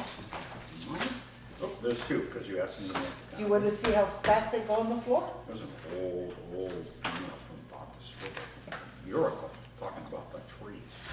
There are your minutes, look at that, right there. Here's an FYI, David's agenda for last week. Okay, so it was in your Are box. you done? You're just not getting deep enough into the stack. Anyway, sorry about that. I need boots. The highway department gets $100 towards their boots, and they get so deep in here sometimes that I need waiters. So Or more. Or more. Sometimes. The board needs to pay for them. Just so you know. Easier to just get some soap. You told me I washed. Okay, that's So, all about that. The reason I gave this to you is because with the impending Emerald Ash Borer, which will affect all of Vermont, it's in Canada and all the surrounding states, and it'll get here eventually, we suspect. And it will kill all the ash trees, and as you drive up and down the roads, you'll see a substantial number of ash trees. And when those ash trees die, we're gonna have to do something about them. But not only are those ash trees in the right of way, but like we talked about on Simpson Brook, even if it's on private property, it may very well impact our roads. And some of the municipalities and towns are beginning to put ordinances in place where it talks about trees on private property and whether or not the town should give the landowner the opportunity to address the trees on their own and/or do it for them, and is there gonna be any financial consequences? So pages 11 and 12 give examples of what some other towns have done on that score. So as a select board, you can read that and decide whether or not you'd like to consider an ordinance or wait until we get there. Most towns are starting to say, we know it's coming, let's see what we can do now to get ahead of that cost curve. There was a meeting just a couple of weeks ago in Newfane on this subject, and many of the towns have things in place already, and most were looking at trying to get some handle on how many of these ash trees they're gonna have to address, because the cost can be substantial. New York State was looking at close to $2 billion in addressing just the ash tree problem. So we're gonna have some money to spend, there's no question about that. It ain't only the ash trees, the maple trees and everything else that I'm about. Or that's another one, the longhorn beetle, if that gets here. Yeah, then you got the woolly bear and the hemlocks, and you got the The white blister rust, and so Yeah, it can be the never-ending battle. some of these things are worse than others. That hemlock woolly indulgent is here already. In northern climates, it doesn't kill trees as fast as it does down south. Down south, once the hemlock woolly indulgent is in a tree, the tree's dead within 3 years. Here, we've had trees that have been infected for a couple of years, but because cold temperatures kill a substantial number of the insect, it doesn't have the same mortality, and the tree can live for a while. The Asian longhorn beetle, there's not a single maple tree left in Worcester, Massachusetts. And you guys are in maple season right now. You all know if we lost our maple trees, we'd be in deep trouble. So that's another one that we hope does not get here. Most of these things are brought in through firewood or come in through packing material. And the Asian longhorn beetle is a poor flyer, so if we can keep firewood that's contaminated out, we may never see that one. And it's also one that doesn't spread quite the way the emerald ash borer does, so we've got a hope with that one. The emerald ash borer, I think it's gonna get here and it's gonna kill our trees. It's a matter of trying to understand what the costs are gonna be and get ahead of that curve. So what type of ordinances are they, I mean, I was looking, most of them seem to be cities that are playing with the ordinances, which I can understand. They've got, number one, they have deep pockets, but number two, they have more private residents and individuals to deal with, so to speak, than we do. But what other municipalities like towns, what are they doing with respect to the emerald borer? Many of them are trying to put together a survey. I talked to some of the folks in Leland and Gray, and they had an interest at one time, but they didn't, nothing went with that. The Boy Scouts were also interested. I think the ATV club is gonna help out with that. We're gonna try and do a survey so that we have an approximation of how many ash trees are lining our roads and in our right of way. So that'll give us an idea of how expensive it might be to address these things. Because this has been around for a while and some states have spent a lot of money, we've got an idea how much it's gonna cost per tree in the right of way, from a low of $130 to as high as $360. So depending on how many of these trees you have in your right of way, you can say, okay, we have 1,000 trees. If we can do it for $100 a tree, it's gonna cost us $100,000. And that's gonna, But then you do long-term planning, and that's kind of what this Route 35 example is about. You You think- set something in motion, and like Bob was saying, there are other trees on State Forest, on Back Wyndham, wherever, and Irv has seen them. There are other trees that need to be attended, they're not all on Route 35. You set your priorities, and every year you take out a few here and there, as many as you can, so that you try to get onto the curve, so to speak. And with regard to the ash, this is long-term planning. It may be long-term only 5 years or 8 years out, but it begins to do that. Because apparently when this does hit, within 3 or 4 years, they're all gonna be dead, and everybody's gonna be scrambling for cutters, including homeowners. And there aren't gonna be any available. Other towns will have eaten them up. So you take out your sick and your disease, and the ones that are leaning over the road now. Well, I thought you'd already done that, because I've got an ash on the side of my property in the right of way, huge, big tree, right next to power lines, needless to say, that is, I was told was already identified. Nobody's ever flagged it, but I was told it's already been identified. no, what we're trying to Identified do, for what? As needing to come out, Oh. because it's already. But that would be for the right, that would be for the road, for the safety of the road, so it doesn't fall into the Right. road or something like that. Right. As opposed to being an infestation problem. Well, I understand, but Okay. my point is the fact that I thought a plan at some point in time has at least been begun. Because I believe I heard this from Mr. Diesendorf, that in fact that tree that I was talking about is now dead. It wasn't at the time, it is now. Had already been identified as needing to come out because it was gonna go across Plum Road. That Yeah. should be on Kurt's planning schedule then, because. I don't know anything about that tree, and I don't know anything about a plan that David was talking to you about. Okay. The plan that I'm talking about is trying to do an inventory, a tree inventory, so we know how many ash trees approximately are gonna have to be dealt with in the right of way. That's what I'm saying, Yeah. that this one is an ash tree, it's already dead, and quite frankly, I was told that there was some kind of an inventory had already begun, because that tree had been identified. So in other words, if we've already started it, we don't need to reinvent the wheel. You're right, we don't have to reinvent the wheel. Many states have had this problem for years now. We know how to address it.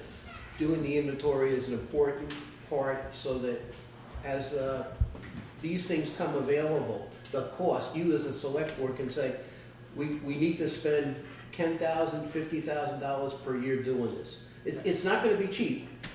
And some towns have said, okay, our highway department, we can handle trees below a certain height. So they come in with a bucket truck and take the tops of the ash trees or above the power lines so that the highway crew can take the other 15 feet below the power lines. I mean, there are ways of addressing this to keep your costs down, but there needs to be an inventory so you have a rough idea of what you're gonna have to spend. That's the idea. And Kathy, what you're talking about with the ash tree, if it's in the right of way, maybe the utility company is gonna be facing this too. Maybe the utility company already has that tree on some plan to remove it. But if it's dead and it's near the power lines and it's leaning in that direction, I would, We're gonna be black.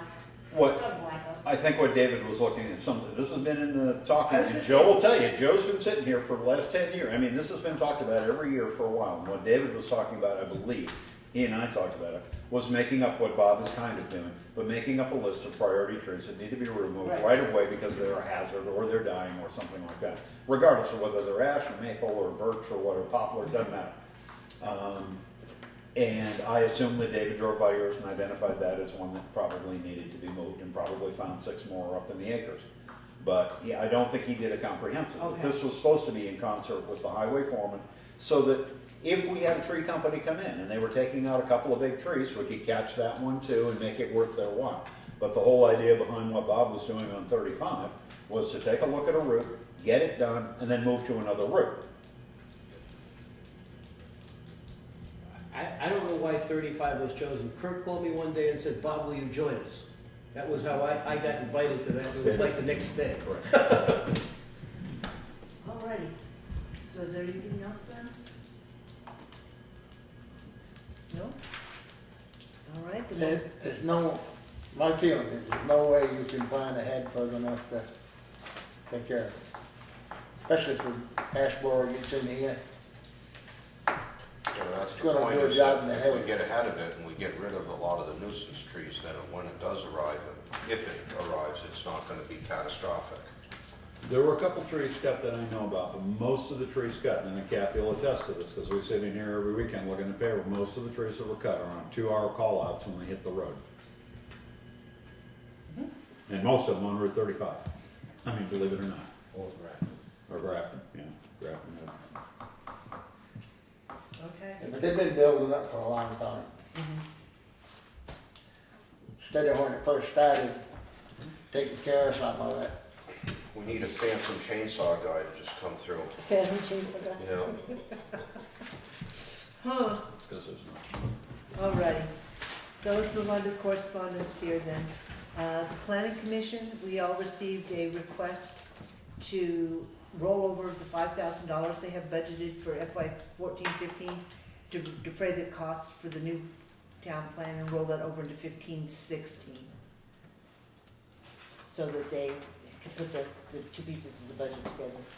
I believe they're planning to have it completed next year, is that correct? It's due in March of 2016, so it's gonna be done this next coming year. They've already begun a little bit of work on it. They've been building it. There is a reserve account right now with about 4,500 or something in it.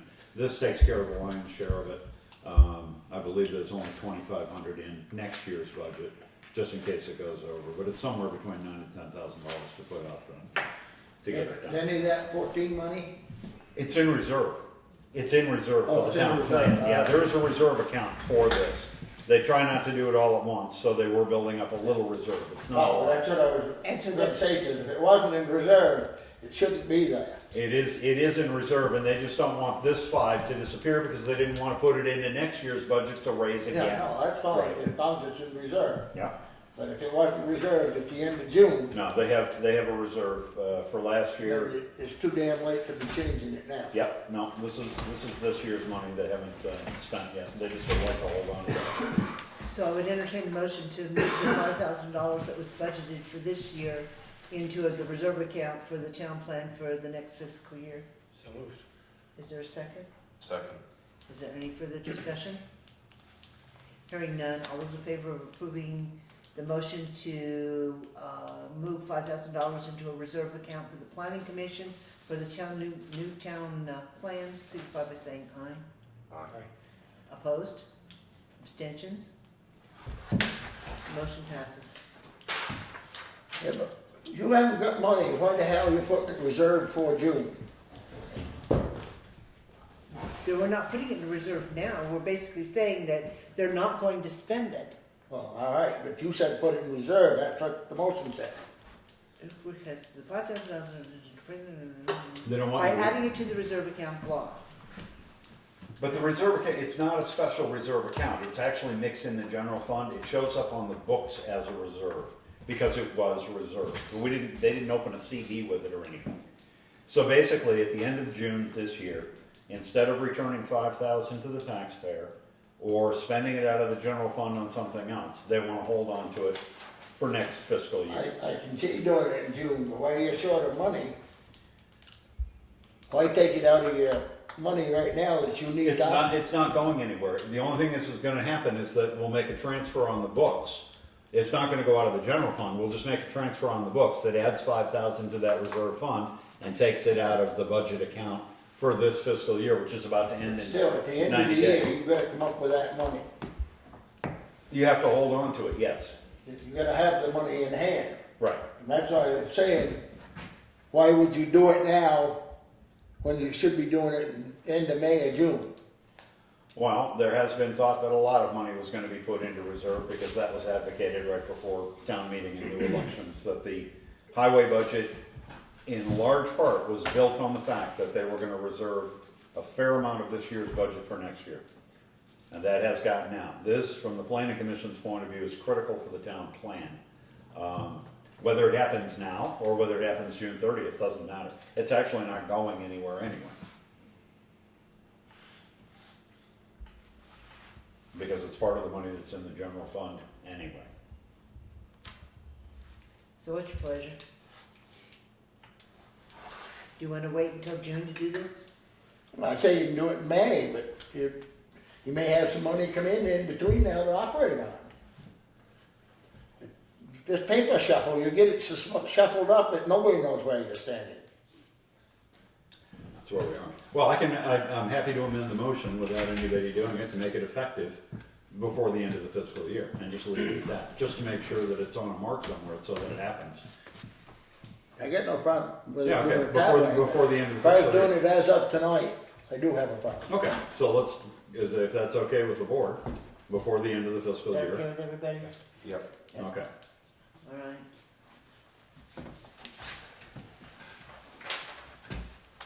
Here. Alright, you good? And Michaela's not here. No, Michaela's not here. We received a letter from a fourth grader at the elementary school that is asking us to consider putting sidewalks on Route 30. Actually, put them everywhere in Townsend. And we had invited this young lady to come to the board tonight so she could plead her case. And I guess they decided that they weren't going to take her out tonight. But I think we definitely need to address this young lady and let her understand why, or explain to her why we can't put sidewalks on Route 30. Let's stay. You know, that in fact it does belong to the state, it's within the state right of way, and that we don't have any control over that particular area. But I would ask then that, Craig, that you type up some type of a response that basically thanks her for her interest and for bringing this to our attention, but that we unfortunately do not have control or say over Vermont Route 30, that belongs to the state. And that hopefully sometime in her lifetime, we will actually see some sidewalks in the town of Townsend, so you don't have to walk on the road anymore. All right? But do thank her, because, Oh, that's a great letter. all right, moving on to old business, legal matters. We got a whole slew of them. First and foremost, the audit has been complete. I have officially signed off on it on the federal website. It was a nightmare. If we ever do it again, I'm leaving town. Everybody heard that, right? I am leaving town. You go to jail? Probably. Here's a copy of the audit report for anybody who's interested. This is the letter that is addressed to the select board that basically has recommendations as to what controls need to be put into place to better fit with accounting practices, generally accepted accounting practices. So there's 2 copies here, anybody's welcome, I've got a copy. Anybody's welcome to take one, take a look at either the audit itself, which is the numbers, or the letter that basically explains what they think we should do. You're welcome to take a copy. It's exciting read. Oh, it is, it'll put you right to sleep. But we do have copies, or I can make extra copies for them. We did tonight in the general fund pay the final bill for them. There is a bill out. To Valley Cares, who sponsored this and agreed to pay for the audit, they have received a bill for reimbursing the town already. I put that out on Friday.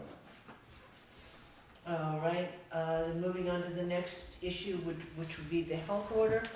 I believe that the paperwork has now all been filed as per the instructions from the board. It was given to the attorney, and I believe all the paperwork has now been filed with the court. And there was a hearing by phone on Friday? Sometime last week. No, it wasn't last, it was a week before last week. Was it But it really? was Friday. Yeah, it was Friday. 2 weeks. Basically, there was an appeal, 10 days, 12 days. yeah, property owner appealed the health order that the town issued to the state of Vermont, and there was a hearing conducted via phone that all evidence is supposed to be available by the 10th of this month, and then there should be a decision by the Board of Health at the state level before the end of the month, or within 30 days, I think it was. I can't remember the timeline. But anyway, we should be hearing from both the State Board of Health and from the courts sometime shortly. The next one would be the lawsuit. And as you're all aware, we have in fact been named in a suit and have received a summons to court. Dates have not been set yet. Our attorney has in fact responded to the complaint, saying that the town does not agree with any of the issues that were raised. And at this point in time, they're beginning the whole process of interviewing the parties that are suing.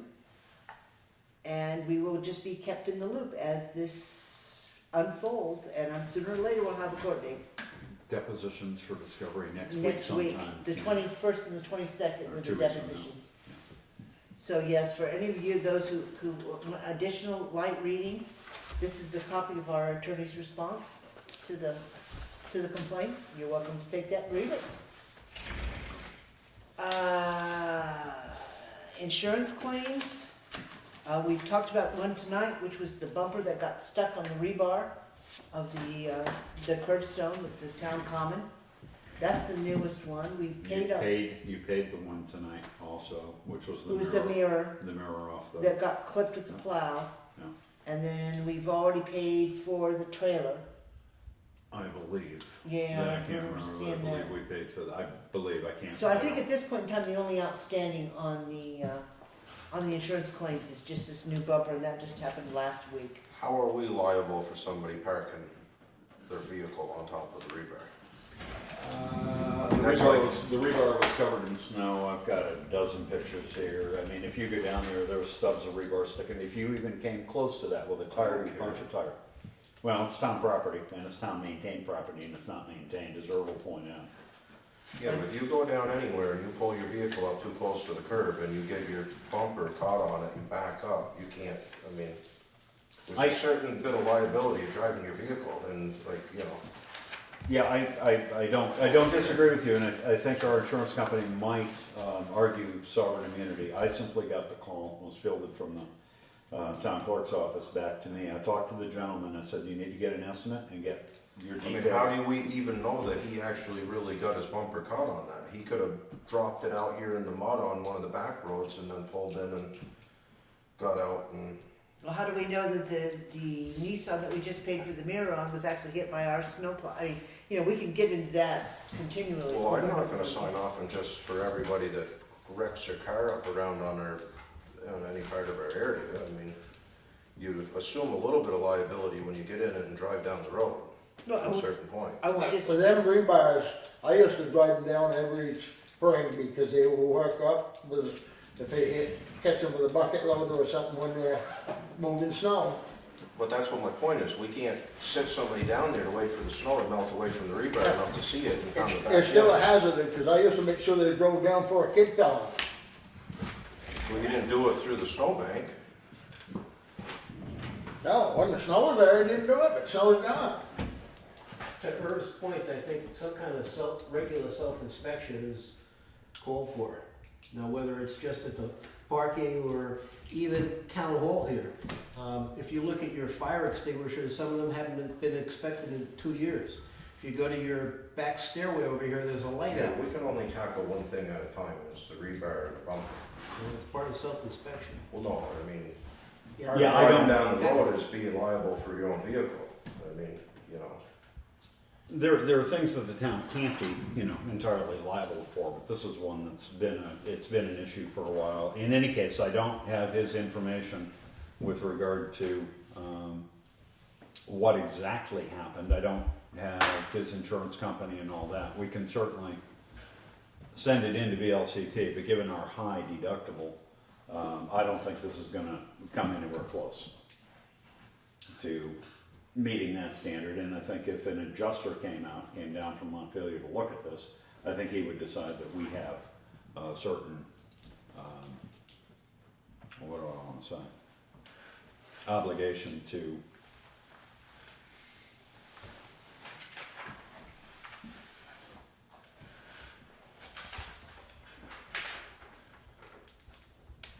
I don't know if Kathy wants to do a show and tell on the choir or not.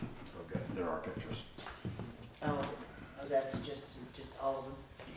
I mean, How do you say? Just go back on that one, it's- pick the next one. it's not just one of them, there's the whole series of, Yeah, just flip that couple that are up there. Move it back to the home page. no, that's not right. Yeah, it's this, right here. It's got a little circle. Yeah, There you go. There you go. And you can just, you can go up the, But you, there's about 6 of them up above there too. there's a whole series of pictures A there. bunch of them. Yeah, they're all in pretty much the same shape, they're all bad, and if, even if it's not. I'm not saying that they're not bad, I'm just saying that if you go too far, you've gone too far. And that's the guy driving's problem. not- Well- Some of the rebar is 18 inches long, and it's lying there rusting on the ground. I mean, again, there's no way to actually validate or verify that he hit a piece or a given piece. He indicated where it was. Kathy went up and took a look at it. I stopped because I was going up the road anyway, just to grab some photographs, just to see if there was any reality to this. And as she pointed out, there is a sign that's been busted off most of the winter with a stub sticking up, sharp metal stub sticking up that far, 6-7 inches anyway, out of the ground, which is a huge liability. Somebody trip and fall, whatever, covered in snow. When they plowed this section, it looks like the plows hit any number of these and pushed them around. But as Irv was saying, I mean, and Kathy pointed out, a number of them need to be replaced anyway. There is a certain risk involved, and we have that. It's like putting, you know, They probably been there 20 years. oh, I bet they have. They've needed work or replacement through the course of time. We don't, But I say, I know they've been there 20 years. yeah. And I think on this one in particular, with the way the rebar is curled up and is standing up, I would really be concerned with kids coming across the Somebody school fall- and fall. getting their foot caught in the rebar. Yeah, You know, I mean, they have to be replaced, whether they fall or whether you take out a bumper on the I'm not car. arguing that, I'm just arguing the part where we're gonna start replacing bumpers because the guy got too close to it. You can, I'll tell you But see, what, they're supposed to be bumpers for your, against your wheels, not right, stay back away from them and sticking out in the road. That's why they was put in there, I was gonna say, so you could run your front That's wheels fine. up, get them and get further enough off the travel portion of the road. Yeah, And there's no difference in anywhere you go. If you pull up too close and it's a little higher than what your bumper is, you're pretty much gonna scrape your bumper. No, we didn't just scrape the bottom of the bumper. We took a corner of it and we yanked it off because it got caught on the pin, on the rebar. I've been driving for 20 years. I mean, I've been driving longer than that. I know the liability of driving down the road. I'm saying that if you're gonna drive off the road and hit something. It's not, Irv just pointed out, it's a bumper. You drive up until your tires hit the bumper, which means you're. And if you look and you see that there's something out there, don't drive up on it. Yeah. Whatever, I don't wanna argue, Tell maintain the parking lot, you gotta take and maintain it. thank you. Once Moving on. once you like it or you don't. Okay, you asked me at the last meeting to check on the maps because we had a bill for those. Yeah, And I did speak to the listers. They're not interested in replacing the maps at this point in time. That bill was actually for the electronic copy and for one final copy that has been placed in the clerk's office. But they don't want to get into, even though they don't like them, they don't want to do it again. So that's the answer to that question. FEMA update. As far as I know, FEMA has everything they need and needed to send off another thing that was requested today. I hope they're zoning in on being done. I honestly hope that this is coming to a close very quickly, but I am in communication with Ron, who's handling it. And there was a request today, and then had to do it twice, but we emailed the PDF off on another document. Pieces that didn't go with your initial or just more information? We don't want to go back on that. Oh, okay. A month ago, I sent the initial. This week, he sent me, he can't open up the initial because he's got a Excalibur program that doesn't open the PDFs that I forwarded from Anita's forwarding to whatever. Anyway, Okay. we sent him on, he's got it. Okay. Okay. Highway mileage and ancient roads? I don't have any update on either one of those. We're still working on that, but nothing to sink your teeth into. Okay. what have you gotta do on that, walk them and, No, it's not so much, I need the layouts from the original, from the old books that show that the road was legally laid out and how many rods and so on and so forth that they go up to. And that's gotta happen pretty much this week. So I'll be. yeah, may give you the width and stuff. but- And the date as to where it is in the book. I don't need to copy it out for them. I just need to say that it's in the town records on such and such, 1828, Well, whatever. it should be some paper somewhere that's got most of that stuff. Yeah, I've been through the files. We don't have it here. I'll check with Cindy and I'll check again with Charlie. Because Charlie and I went through and we had the page and stuff in the book. Yeah, there was a couple you couldn't find, but most of them you did have. Yeah, Yeah. So, we found like there's some in Acton that go out for the Acton Hill Road, not the Acton Hill, Jordan Hill Road, that we found were discontinued. yeah, yeah, and you mark them on that map. Okay. We've got the map of the discontinuance. Okay. So, we'll keep after I that. know we've done a lot of walking, we spent a lot of time out there at nights and stuff, checking it. Okay, come back to bags. I can give you a little bit of an update on that as of today, but they are available through a different company. The company that the transfer station, Town of Townsend Plastic Bag Committee was looking at, that looked like the best, had the ones that were desired. I asked for an estimate on and, kind of a final, because last week or the last meeting, you indicated that you didn't want to buy more than a year's supply and didn't want to get into a 5-year contract. The estimate that came through on Friday, the pricing was pretty good, but unfortunately it involves a 3-year contract, which I didn't read, but which is 57 pages long, which Ms. Heggie scanned and shook her head at. There were some details in that I don't think we want to get involved in. So anyway, I've looked at a couple of other companies, same pricing. We can buy bags, we need to make a commitment to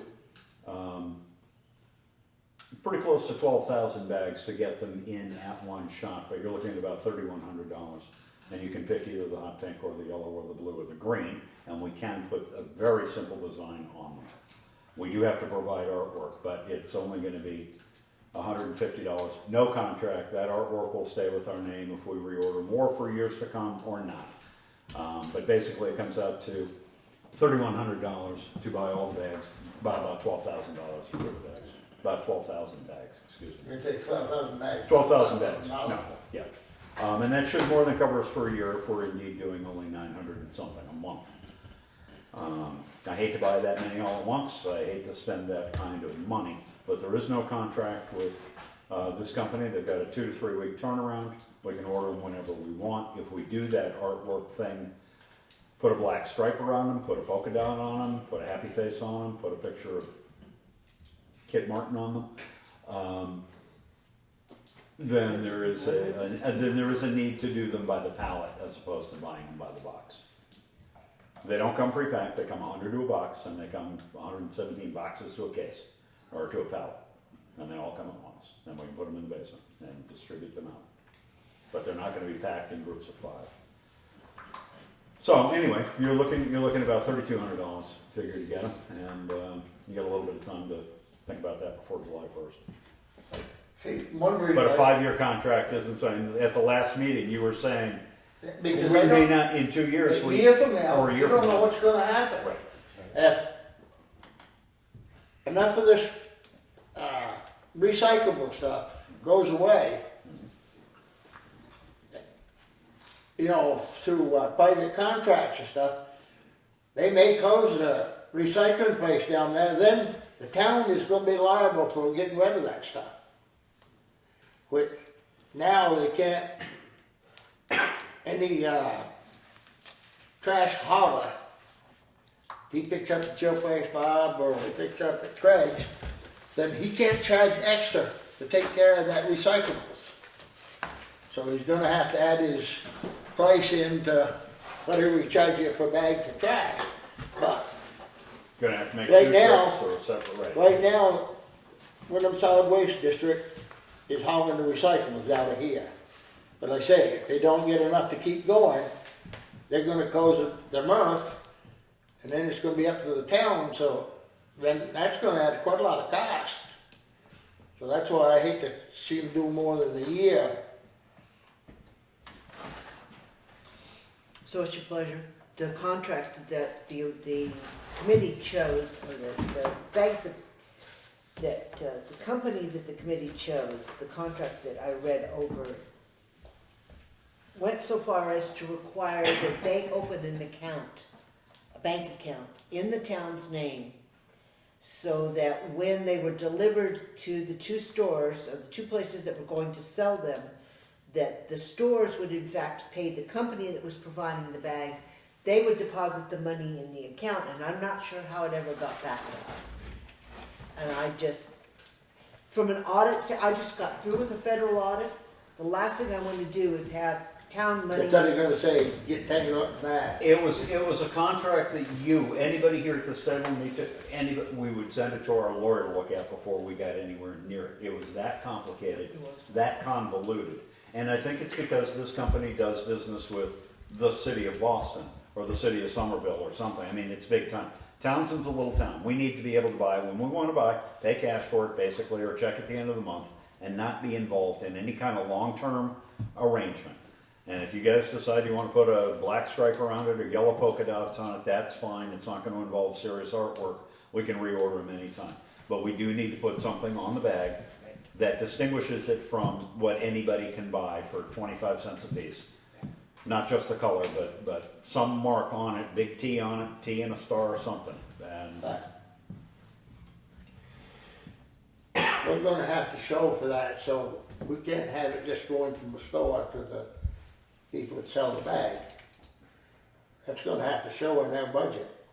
Oh, absolutely. Well, what they had worked out, at least on a preliminary basis, was that the deliveries were going to be made directly to the store.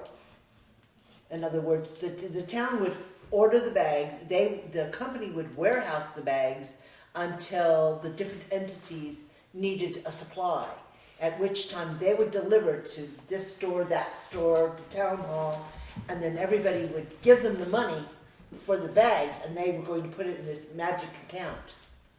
Well, that's. The way I see it is when the store down at the bottom of the hill gets down to 50 or 100 bags or wants more, I'll take them a couple of cases and we'll put it That's on what I their gotta tab. say, we can see that they get them.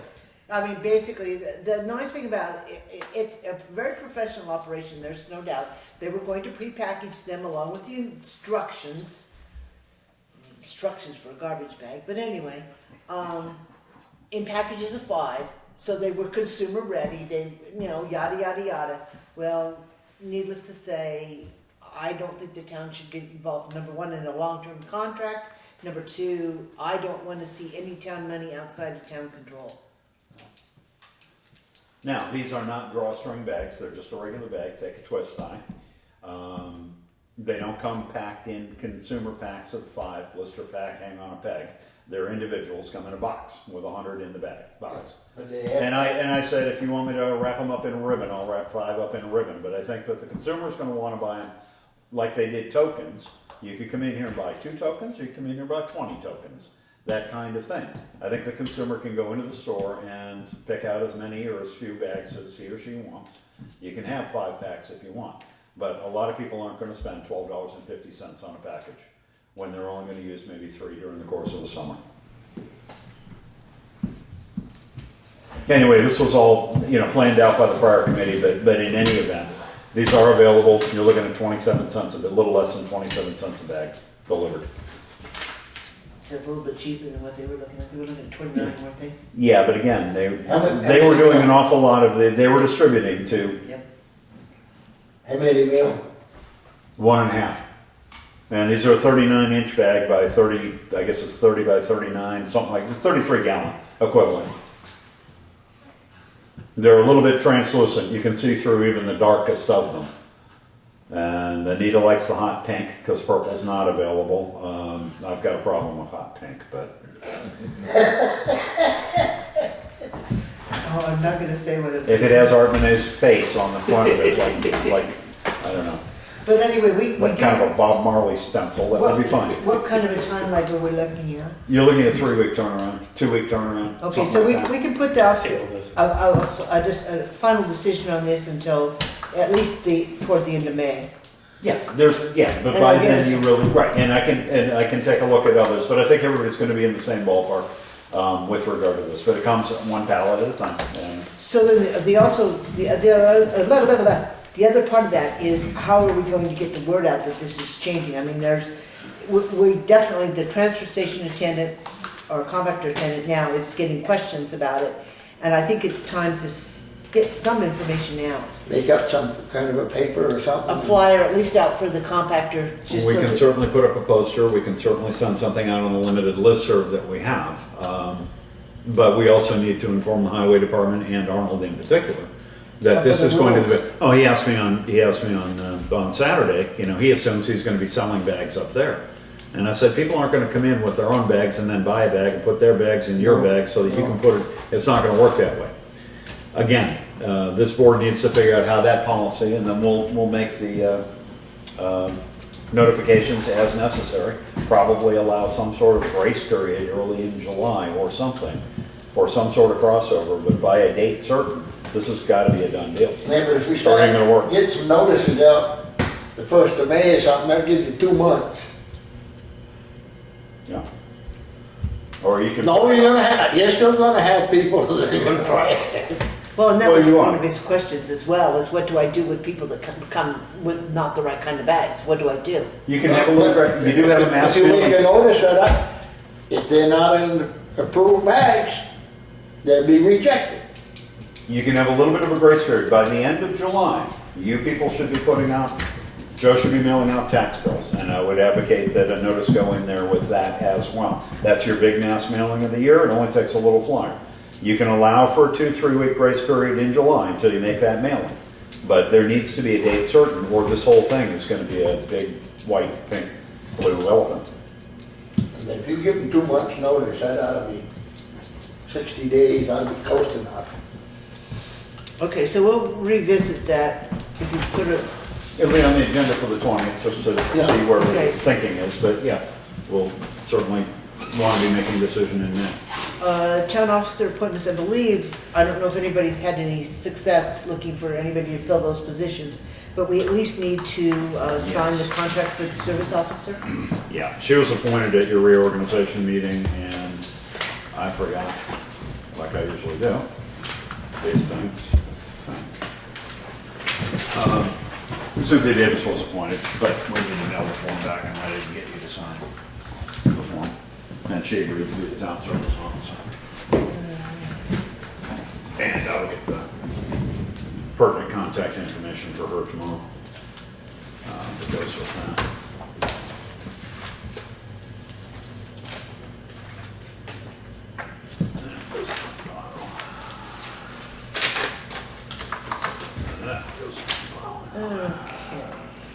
Who is it? With Cynthia, he'll fill it, he doesn't have Oh, it, Cynthia. Cynthia, she agreed to do it again. Yeah, no, that's, I just was curious, that's all. And with regard to the other officers, last year's officers, I've not had a chance to, actually I kinda half forgot about it, but I've not talked to anybody. Yeah, the state's starting to yell about this one, so we'll get this one done. Yeah. That one's gotta be in by the 15th, that one's okay. Wyndham Regional's a big one, we're gonna need an appointee for that. So the town manager study committee, we did put up notices, asking for people who were interested in participating, in the study committee for the town manager. And we've had 2 people that have expressed interest, and that would be John Evans and Hitty Harris. Bob, you're interested? Okay, so now there's 3, there's Bob Servo. And given the fact that Craig is the one most familiar with the job, I think he should be strongly encouraged to participate. So, has anybody else heard from anyone that has expressed an interest at all in serving on that committee? Not anybody. All right, so I would like to see the committee probably flesh out to 5, if at all possible. 5 or 6, but it shouldn't be too unwieldy. Right. I think you're willing to work with John? Okay. And Eddie and me. So if we can find 1 or 2 more people, I can bring that up at the next meeting, but at least the 3 or 4 of us can maybe come up with a recommendation or know of somebody that, So what we need to do, if everybody's in agreement, is we need to decide what the charge for this committee is going to be, what it is, exactly it is we want them to do. Well, you look under your town manager's statutes, they'll oversee your highway help. Right. But I think, I'm thinking more along the charge for the committee. In other words, what do we want the committee to do? And I think what we want them to do is to explore the differences between a town manager and a town administrator. I think we need to get a rough idea of what kind of salaries are offered for towns our size in the area. Amount of hours too. Yeah, the number of hours that they would work. Is there anything else that is of vital importance that we think we need to? Select board configuration of those set. No, because that'll be up to the voters. That will be up to them. Changing that. Yeah, that would be up to the the voters. manager / town administrator will work for the select board. The select board always has the, I Right, mean, but it'll they be an should- employee of the. Do they have 5 or do they have 3 with the town administrator? I think you can do either way. Most of them, I think, have 3, but to change the select board, that would be. Right, to the change voters. it, but they could research what those towns are. Oh, you could, yeah. But I think what the premise is, because there's some confusion, I think the premise is that this committee will take back, or will form some kind of a recommendation based on what they find, come back to the select board, and then we will be, everyone, the select board and the committee, will be prepared to offer it next year at town meeting for the consideration of the voters, if that's what the select board decides. So in other words, gather the information, bring it back to the select board, we'll decide whether or not that's something that we want to put forth to the voters, and we'll go from there, because there is some confusion as to whether or not this committee is actually going to be charged with finding and hiring, and that is not the case. Okay? Is that, but does everybody agree with the charge? You know, what we'd like them to do? Okay, is there any question, do you want to eat an emotion? Or do you want to take that long? It doesn't need to be an emotion. If you're going to make the appointments, then somebody should probably nominate and the board approve if you're gonna do those right now, but I don't think you need a. For the charge? For the charges, no. I've written them down. We've Okay. talked about them a little bit. We can make it official, hopefully when we get a full study committee together. So- But for starting purposes, I think that's enough to give the current four a little guidance. So at this point in time, then I would entertain a motion to, I would entertain nominations for members of the study committee, let's do it that way. We can You just need names, just nominate. nominate Eddie Harris, John Evans, Bob Maserio, Craig Hunt, as part of the town manager study committee. Okay, is there a second? We don't need a second on nomination. All those in favor, signify by saying aye. Aye. Opposed? Yeah. No, vote. Okay, so anyway, if you can find somebody else who's interested in helping, Should be an odd number, really. well, but there again, they're not really gonna vote, but yeah. Pretty much it odd makes it goals easier. anyways, so it's Yeah. not likely we're all gonna agree on anything. So yes, and if you could give us a, you know, a rough idea of when you think you're gonna come to some kind of a conclusion as a group, so that we can set aside time on an agenda to actually discuss it with the committee. All right. Stone Arch Bridges. Stone Arch Bridges, I will be meeting with AMAs next week, third week of April, to review the Stone Arch Bridges, just in an overall review. It's actually Steve Fisher. We're gonna, just look at all of them, do an examination of all of them, and then he's gonna write something up for each. There are two that are probably gonna need some work, that he might be professional enough to do something with. The others, I think, just may need labor, and I'm willing to do some of the labor, but we'll see what happens. The idea is not to get a backhoe in there, but I think two of them at any rate just need to be cleaned out. But in any event, we're gonna, because the weather will have broken by then, go make an assessment, take some photographs, and he'll write up what his recommendations, we'll bring it to the board. It'll probably be the first meeting in May, but sometime in May, we'll bring that to the board. There is a small reserve budget for, covering his, don't get paid for it, but I mean, cover his, I'll just go out with him, to cover his effort to do that. And then there's a small fund for some of the repair work, as well. But by the middle of May, we should have. No, every time you decide you're gonna go out and look at those bridges, it rains. Just say it. Just saying. As long as it's rain and not snow, I guess we're good. Do you get a bridge report every 2 years? Not on the Stone Arch bridges. I mean, the Stone Arch. historic, we're talking about the historic Stone Arch. I mean, the one at my house is, yeah, we get a bridge report on that one. But I mean, on all your other bridges, I got 2, 3. Well, we just got one on the one down at the base of Pekin Mountain there, down by Chase. I don't know what, somebody wanted the engineering details on that. I passed it off to Kurt. But we do get them every 2 years on all the bridges. Yeah, but the big thing is, you read in that report, they're supposed to wash them every spring. Don't? Yeah. No, I say, you look in there, that dirt covered and all that. That's why we bought a $6,000 power washer on wheels, multi-fuel, the whole 9 yards. No, that's what I say, so, No. that's something that's not happening. Their abutments, the I-beams and everything is supposed to be washed. Yeah. We used to set a pump up and do it. That's sort of all I got. I mean, if you need to look through any of that, Oh, okay, or what's coming up. okay. But anyway, yeah, sometime in the next month we'll be done. Actually, it's gonna be in about 2 weeks we're gonna go out. So Okay. hopefully Steve will write up something from a professional Stone Arch builder's point of view. Yeah, they're in the National Historic Register. Oh, I know they are, and they actually, the maintenance of them is charged to the highway department, which means the select board is responsible for them. But there has been Now, a, wait a minute, the highway department, is it the state highway department, same as the covered bridge? no, it's our highway department that's charged with maintaining them, but for the last number of years, there's been an indicated, well, they don't wanna do it. and there's been a reluctance to tell them to do it. It never used to be that way. Okay, well, that was my understanding, but anyway, Charlie's been pushing to have them looked at, at least brought to repair, but at least to get documents on where they are and what they need, so. We'll get that much of it done, and then you can decide where you wanna go. Hopefully we'll have an estimate as well. All right, moving on to the land sales.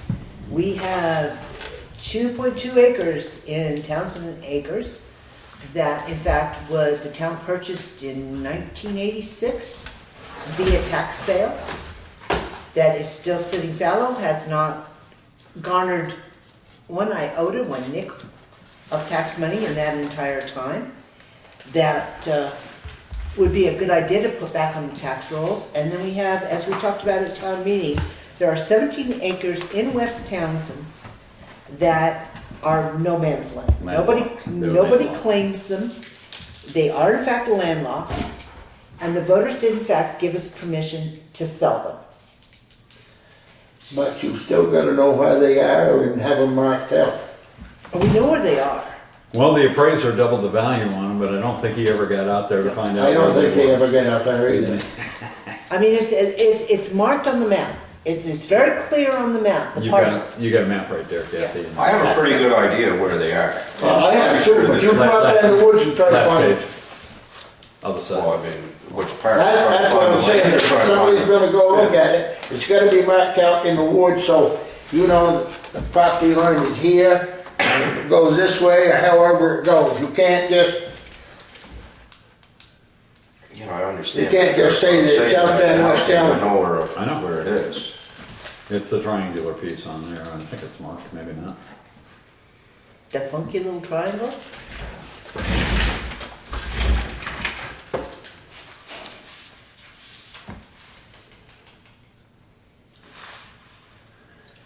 So you have a good portion of it marked out. Mr. Sosimo has all their land totally marked. Yes. And And there is a survey for Galbraith. you think too. that maple tree still You guys wanna consists of listen? maple? I can have- if you go out there and you look, Peter Galbraith bought a piece of land Right, off see, there are all the at ponds. one point, and it was all marked out. It was surveyed, and that should give Right, you 'cause 2 this is- points of the piece of property. This is And Galbraith's both of survey. them, I think, It's a should, I know Mr. triangle. Sosimo is, I think Galbraith is too up there. I think they're both in land use, which gives you the survey markers for where the land use territories are. But in any case, I think that at least 2 of the boundaries on this are pretty clear. There ain't no number on it. There's no number in any of them anymore. Number, should be a map number on it. What is it? There is in the cards, but this is the complaint with the new maps. Oh. They don't have numbers on them anymore. Oh, geez. But yes, that parcel is identified in the cards. I can dig out a different map, but I don't know for this purpose if it's necessary. So basically, the question is, do we wanna do anything with these 2 pieces of property? Yeah, but you gotta advertise it so everybody got a chance. Exactly. Do we want to do Yes. something with it? Yeah. All right, so how would you like to go about it? So when we spoke, The two properties are different in how we can go about it. Is it not? no, technically, at this point in time, they're not different. They can, the lawyer recommended that what we do is we get a couple of real estate agents to give us a best guess estimate as to what their current value is. Because after the last reappraisal, neither one of those properties is even close to being accurate in value. They weren't looked at. Are they too high or are they too low? They're way Way too too high. Well, the little triangular piece of them. But is that some of them that don't park? No, That makes a hell of a lot of difference. Well, I think the one up in the acres doesn't work. Huh? I think the one up in the acres That's doesn't. what I'm gonna say. So Right. the value ain't up by like the rest of them. Well, but again, during reappraisal, it went up, and that made the issue even stronger. But in any event, it didn't matter because it was off the tax maps. But the problem is, it shouldn't be off the tax maps. We've held on to it for too long without any real design or for its use. So anyway, back to what I was saying. You know, it's not buildable, It's, the value ain't very good. Yep. okay. So he recommended that we get a rough idea of what they're worth, because they're not worth what they're currently in the grand list for, or in whatever, in Camelot for. and that we advertise them, which is fine. Yep. The difference being, the 17 acres in West Townsend is free and clear. Whatever we get for the West Townsend property, the town can keep. All of it. What we get for the Townsend acre, 2 acres, Townsend acre, 2 acres. In fact, we can only keep the amount of money the town has invested in that piece of property. Because We it's cannot- tax sale. It's tax sale. It's tax sale, it's just like every other tax sale. And so therefore, at this point in time, we had an offer on this, it went to petition, everybody signed the petition, said, no, you can't sell this, it's too low.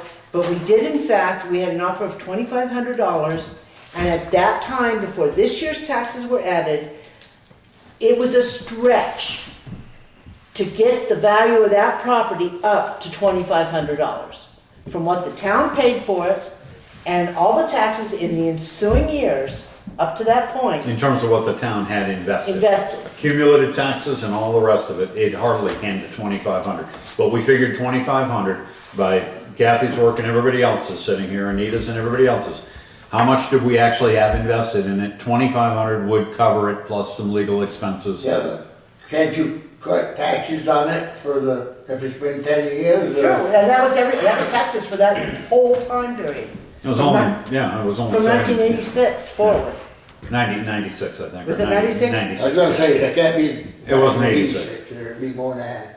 But the problem with getting anything more than that, arbitrary, that realistic number, 2,500, 2,700, something like that. The problem with getting 10 grand for it is that you gotta take any surplus that's in there and try to find the previous home, the person who went delinquent on it, and give that money to that person who left it, abandoned it. That's right. And if you can't do that with legal expenses, run up $1,000 in trying to find somebody, then you've gotta send it to the state, lost and claim found. But you don't get to keep, there's no reason No, to I know- auction I know all it. about You that. just, you run into all kinds of legal expenses and search expenses. You might as well sell it for what you got in it and be done. So, The 17 acres is entirely. But if it's put out the bid, you, whatever the best bid is. What you get more than what is owed on it, that's fine. but it's already been out to bid. Nobody bid on it, the town bought it. Right now, it's municipal No, property. now, I'm talking about, to get rid of that, you gotta put it out to bid. That's not what the attorney says. That's according to the statutes, that's the way it is. Not what the- Everybody has the same right. I'm not saying that they don't. I'm saying the attorney says it does not have to go out to bid. Because We it can- already went to auction. We can advertise it for I sale. don't care. You Okay. still gotta let the anybody that wants to bid on that son of a gun, I've been through this before. 2 auctions? A second auction? Because it already went up for auction. All right, if the town bids it off, they're supposed to put it out to bid. They're not supposed to just sell it. We went through the same thing with the one over in the state forest. Yeah. It wound up, we had, I think, 5 or 6 bidders. And it went way more than what we figured it was gonna go for. That was 11 acres. The land trust bought it for the state of Vermont for the state forest. Whatever, you can do whatever.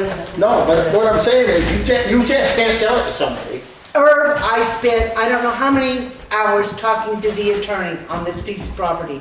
I was told this is the way this should be handled, because became municipal property via tax sale. This is the way that it should be done. If you disagree with that, then we're gonna have to have the attorney come down and explain it to all of us. That's the only thing I can say. Because we were told that it's already been out to bid, everybody had a fair chance at it, it was warned in the paper, just like every other tax sale is, nobody wanted it. And we've been sitting on it for 15 years or better. 20 years. You know, so now it's a matter of, it's now municipal property, and that was what I was told is the way this should be handled, from this point forward, is to get a rough idea of what it is worth and sell it for fair market value, if we could get close to fair market value.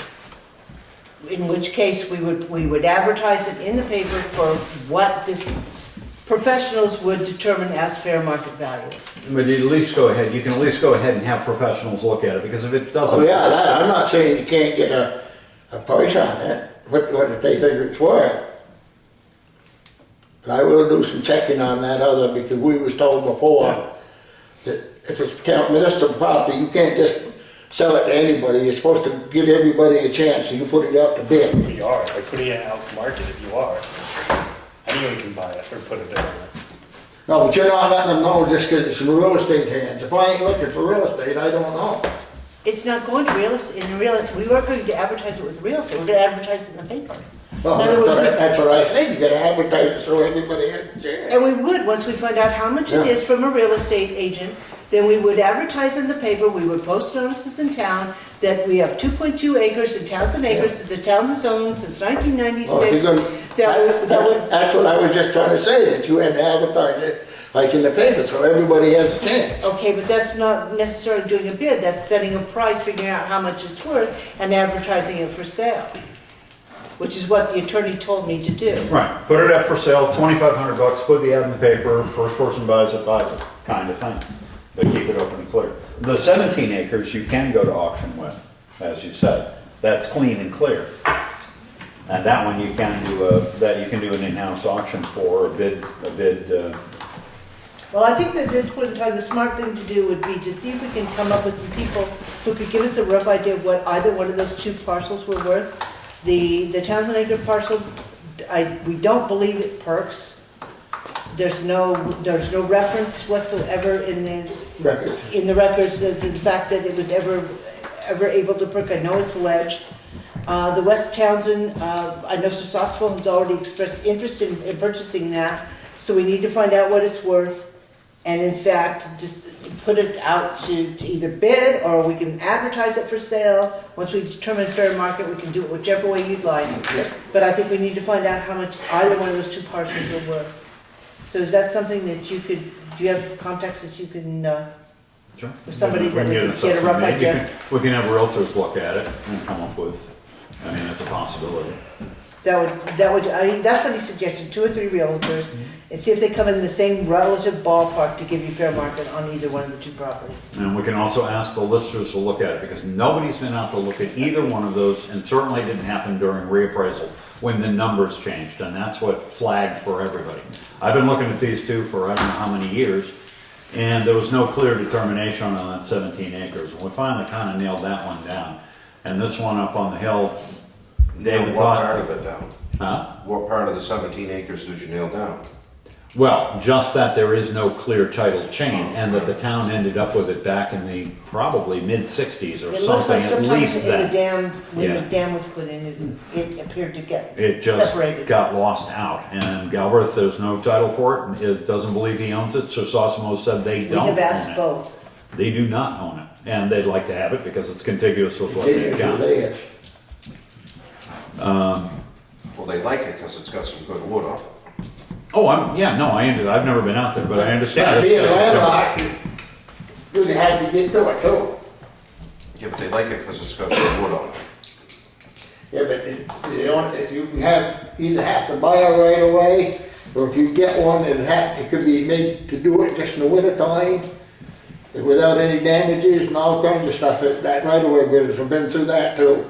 But we can ask some realtors from town, Yeah, out I'll of town get to one look at either. that, but I would also ask the listers, because as I said, that's what they're supposed to do.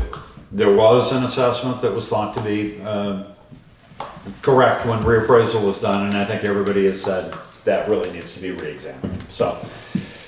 So, yeah, if you could- We can start there, I If we can get a rough idea of where they are, once we know what these 2 parcels are worth, we'll make a decision to whether we're gonna advertise them, or actually, Becky may well be doing another tax sale. I mean, it's possible we could do them that way as well, if we're gonna have an auctioneer here. So let's get an idea of how much they're worth, and, we're also gonna need to hammer down exactly what we're going to be able to keep on the 2.2 acres. Because since that time that we looked at that, you've got another year's taxes, you have legal notices, you have legal bills that now are adding into that as well, on that 2.2 acres. You're gonna get down to time limits if you, I mean, for the board to have something to do tonight or think about, do you wanna try to do it this fiscal year? Do you wanna try to sell this by June 30th, or do you wanna carry it over? I mean, if you You're wanna do already it, after April first, so anything, you changing title now, it's not gonna matter. well, it matters as to the income to the general fund as opposed to whether it's this year or last year. No, technically not. Okay. It's April first, it's after April first, the town owns it, the town's gonna own it until April first of next year. There will be no tax bill on it. Grand list It won't set, prorate? nope, grand list sets as of April first. So you don't want to sell your property on April 2nd? Oh, okay. Sell them on So, No, it's not gonna matter as far as taxes go, it's, No, next that's- year's potential taxes would be added into the price of that particular piece. Because there won't be any taxes for it next year, even if it does sell. Right, but there would be a lump sum. Well, only because you can add it into the price that you can retain. Okay, I'm just saying, it'd be income from either property, and if there was a desire to do it before the end of this fiscal year. Well, it'd be nice to, the 17 acres in particular, that'd be nice, but the research to actually get down to the pennies on Townshend acres is gonna take some time. Okay, well, Okay. we'll contact some realtors and we'll, talk to the listers first, because, and I don't know how realtors get on the property or whether they just do an aerial. The listers, I think, can go on the property, even though it's landlocked, but I'm not sure realtors can The Townshend use a non-existent right of way. Townshend acres isn't, it's right off the road. Yeah, I know where Townshend Acres is, but the 17 is. All right, then we added under new business, the inventory of town assets. And let me just do a quick backup of what's brought this forward. We just had the delinquent tax collector's computer die, and in the process, she went out and bought a new one, which is fine, except that number one, we have a purchasing policy with the town, and she did not use that. And there was confusion over whether or not this piece of technology belonged to her or belonged to the town. She asked for a reimbursement of $150 because that was what was in her budget, and she was going to share the machine with the town. And as we started going through the different pieces and of the request, we decided in not so many words, this was a municipal property, the delinquent tax collector's machine.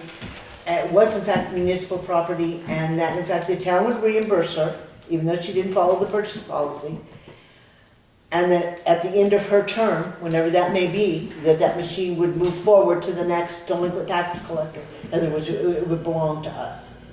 So the question of what we own has become well, it's just become an issue.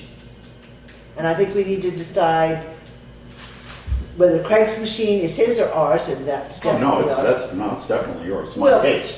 but- But that machine, the town paid for. The previous delinquent tax collector's laptop, the town paid for back when the previous delinquent tax collector bought it. And this one is as well, because she needed a new machine, but she only had 150 in the budget and was unsure. The bookkeeper decided that the 150 was, but we're not gonna split the difference with her. We either own it or we don't, and we buy the machine. That having been said, there is, as Kathy indicated, every reason to need an inventory of some of the bigger things in town. I fill out the insurance forms every year. We changed them about 3 years ago because they were way undervalued. The library carried insurance to the tune of $55,000. There's more than that in there just in books. The building's worth more than that. Anyway, we changed those things around. But we don't know what is where or what the town owns, except what appears in the town report. And there is a hope that on the bigger ticket items, we can get, like Kathy was saying, serial numbers, make, model, those kinds of things, so that we actually, in a filing cabinet somewhere, know what we have. And part of that goes to the highway garage. We have stuff up there nobody knows anything about. I can't find my picture. I'm disappointed. Did you find it? I did. Oh, how about that? There it is. Found it. This is one of the reasons. Oh, I'm sorry. That we need to do, we need to do an inventory. when we go through the bills, or when you go through the bills, you notice we're constantly buying oil filters. I mean, just 2 or 3 every pay period. That's upstairs in the mezzanine, at the town garage. I mean, it's. Well, they said that they did have, I mean, I asked them about the oil filters and that stuff, and they said that they had oil filters for trucks and filters, you know, for trucks that they didn't even have anymore. Man, we should get those on Craigslist or eBay or back to Napa and get I'm something. gonna say send them back to the distributor. Yeah, we have a lot of money. See what, you know, see how they would take them back. So. Even if you trade 2 for 1, I mean, but not doing us any good sitting on a shelf. No, and it ain't no sense to have them, but you ain't got nothing to fit. You know, and again, I mentioned tonight, just kind of off the cuff, but there are, what, 15, 16 culverts out back that have been purchased for this spring, which is why I was driving towards projects, you know, are we going to actually use those culverts? We should have, Irv indicated today, this is not the time of year you want to be digging You culverts can't be in. putting them in now.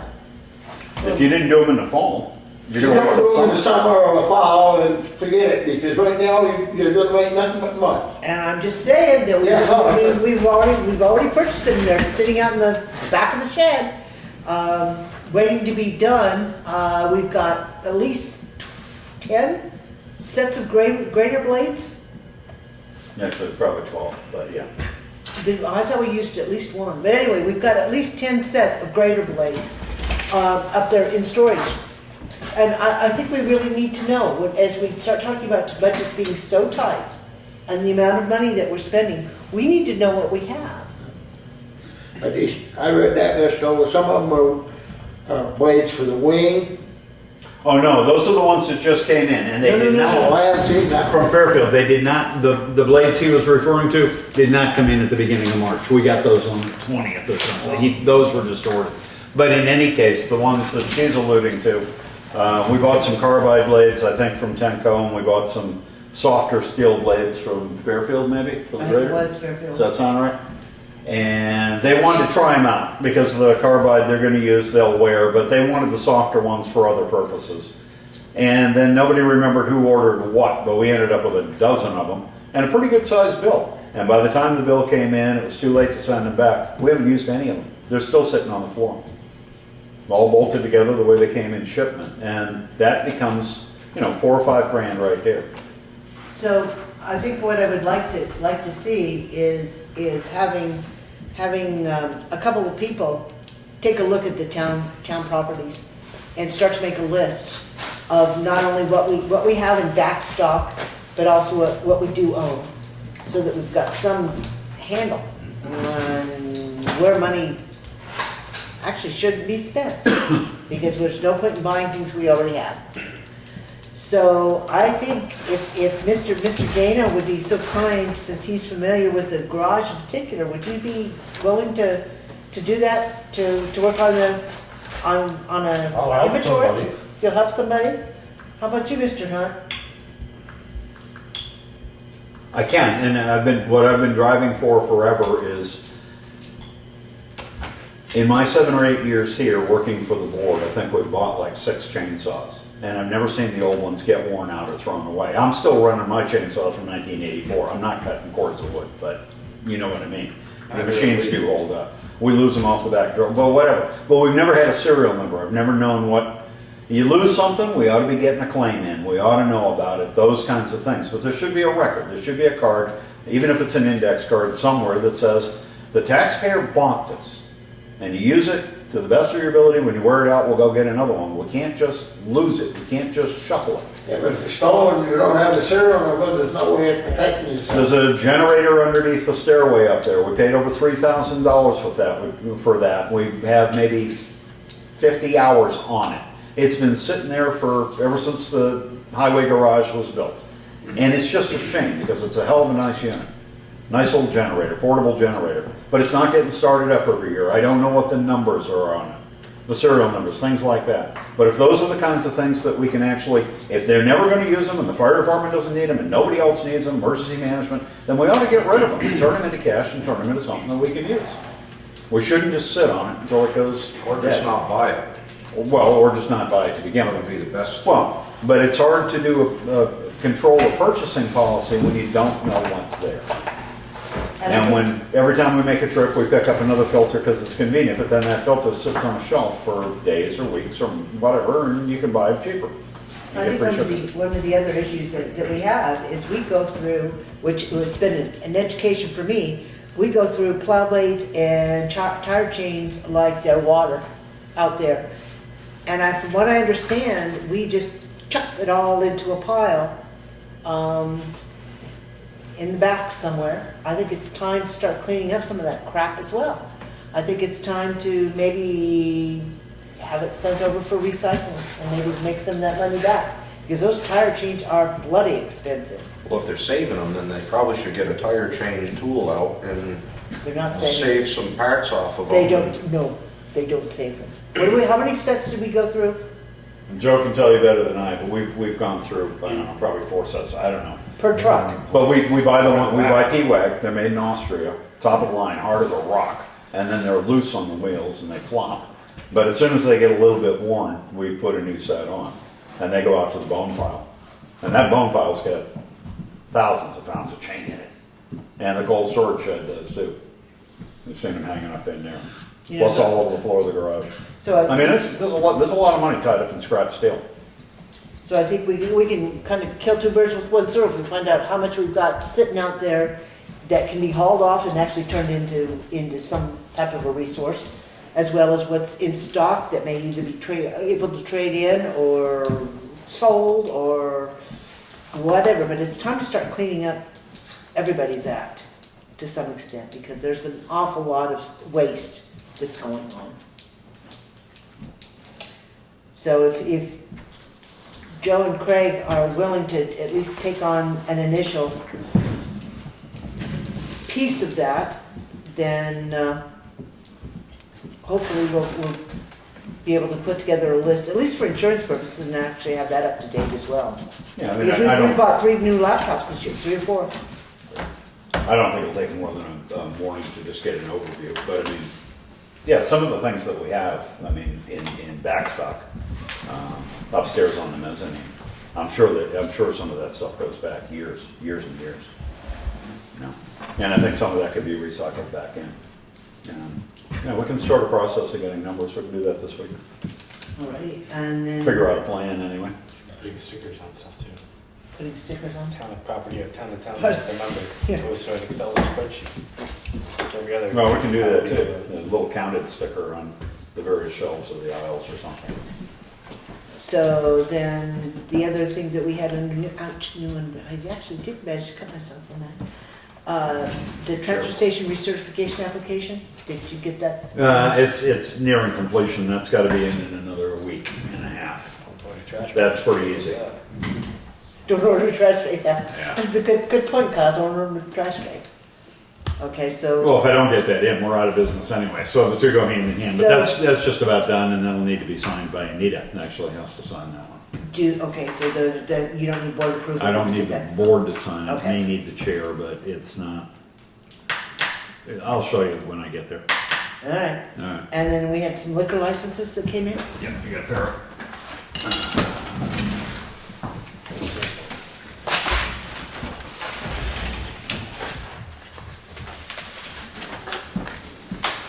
Okay, whoops, that's more than, that's tobacco as well.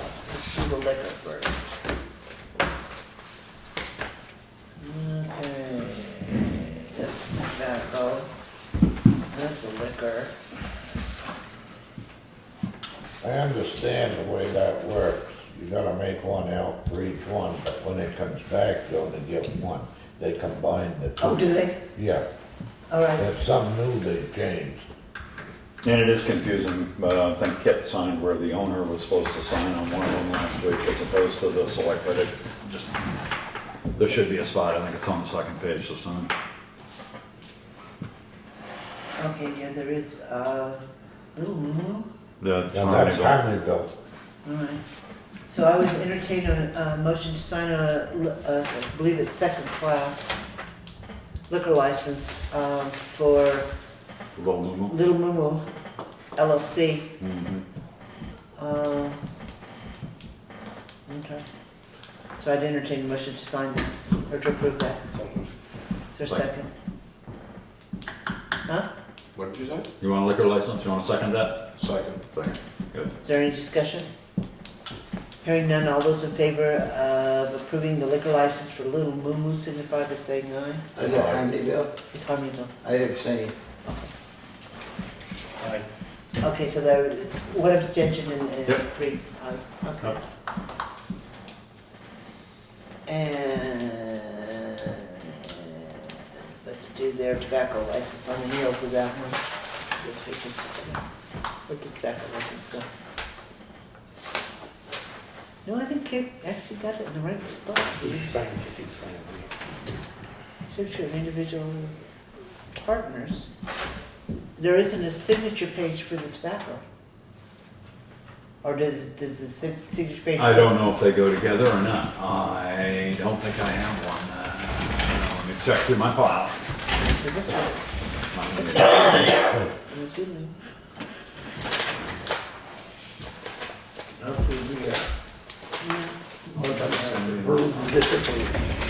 Yeah. I'm assuming This it's has been it's the done. one that we just said, there must be all, one signature page for both. Did you, it said, no, it says, Different. that's just a liquor license. There it is, no, it's Yeah. a liquor license. See, it's got a back page, there's the same front page. And there's the back page. I don't have one here. I don't have a signature, Is it, it's not the same back page as the other one, is it? different number. Okay. So we can go ahead and approve it. You'll Go have ahead and to- approve it. and I'll You'll see if I have, can- you'll have I'll to see. run I around don't- I and don't get think I've signatures. got it. So I would entertain a motion to approve a 2015 tobacco license renewal for Little Moo Moo LLC. Second. No, make the motion. So moved. Okay, is there a second? Second. Is there any discussion? All those in favor signify by saying aye. Aye. Opposed? Abstain. One abstention. All right.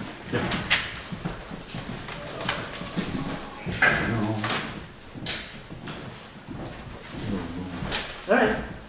So I would entertain a motion to approve a liquor license renewal for E Borough Corporation.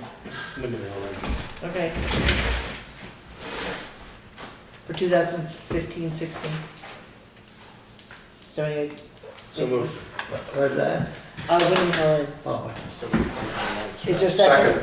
Second. Any discussion? Thank you, Bob. Thank you. Thank you. Hearing none, all those in favor signify by saying aye. Aye. Aye. Opposed? Abstentions? Motion passes. Okay, so there's that piece. So is that it then with the That should be it. liquor licenses Yeah, and I'll see the? if I'll see if I can find something for tobacco. The back page for that. Don't know why.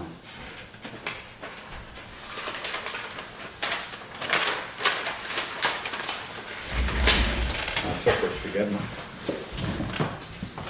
I said, I just wonder if maybe it isn't the same Stuck to day. it, it could be stuck to another piece of paper, or maybe it's all in one. I don't know. Is Find there, out. is there any other business, Where are we here? other business? Is there any update on AT&T cell tower? I don't have one. Thanks. Before we go into executive session, because we will need one this evening, I would like to point out that I'm going to be gone, and Craig is just going to be coming home, and Kit is just going to be coming home the first week of May, which is the 4th. So we will need to decide whether or not we want to hold the meeting on the 4th, or whether we want to change it, move it forward. Or actually, back a week. I'll be gone The for, 11th. I'll be gone for the last week, April, but I will be here for the 20th, the meeting of the 20th. I will be back, probably, well, get me up there? Yeah, I'll be back Friday the 1st. So I'm available, that's not a problem. I It's just that definitely- week I won't be here. I definitely won't be here, and I don't know for certain when Kit comes I back. don't know just exactly when, usually You should be back beginning of by May, I the, think. by the first, but Yeah, I think he has an auction on the 2nd that they're setting up for, but I don't know. Well, you know, we'll just need to figure out whether or not we're gonna leave that date alone. I just wanted to mention that I definitely won't be here. So, where'd he go? I, Where are you going? Cool. You I- need a motion before a motion, you need to talk to. I don't need to do a motion before a motion for this one, I so. know. I'll entertain a motion to move into executive session under Title I, Section 313A3 to evaluate a public officer. So moved. Is there a second? Second. All those in favor signify by saying aye. Opposed? Abstentions? Motion passes. There should be no resolution. So we'll take a few minutes, we'll put the cameras away.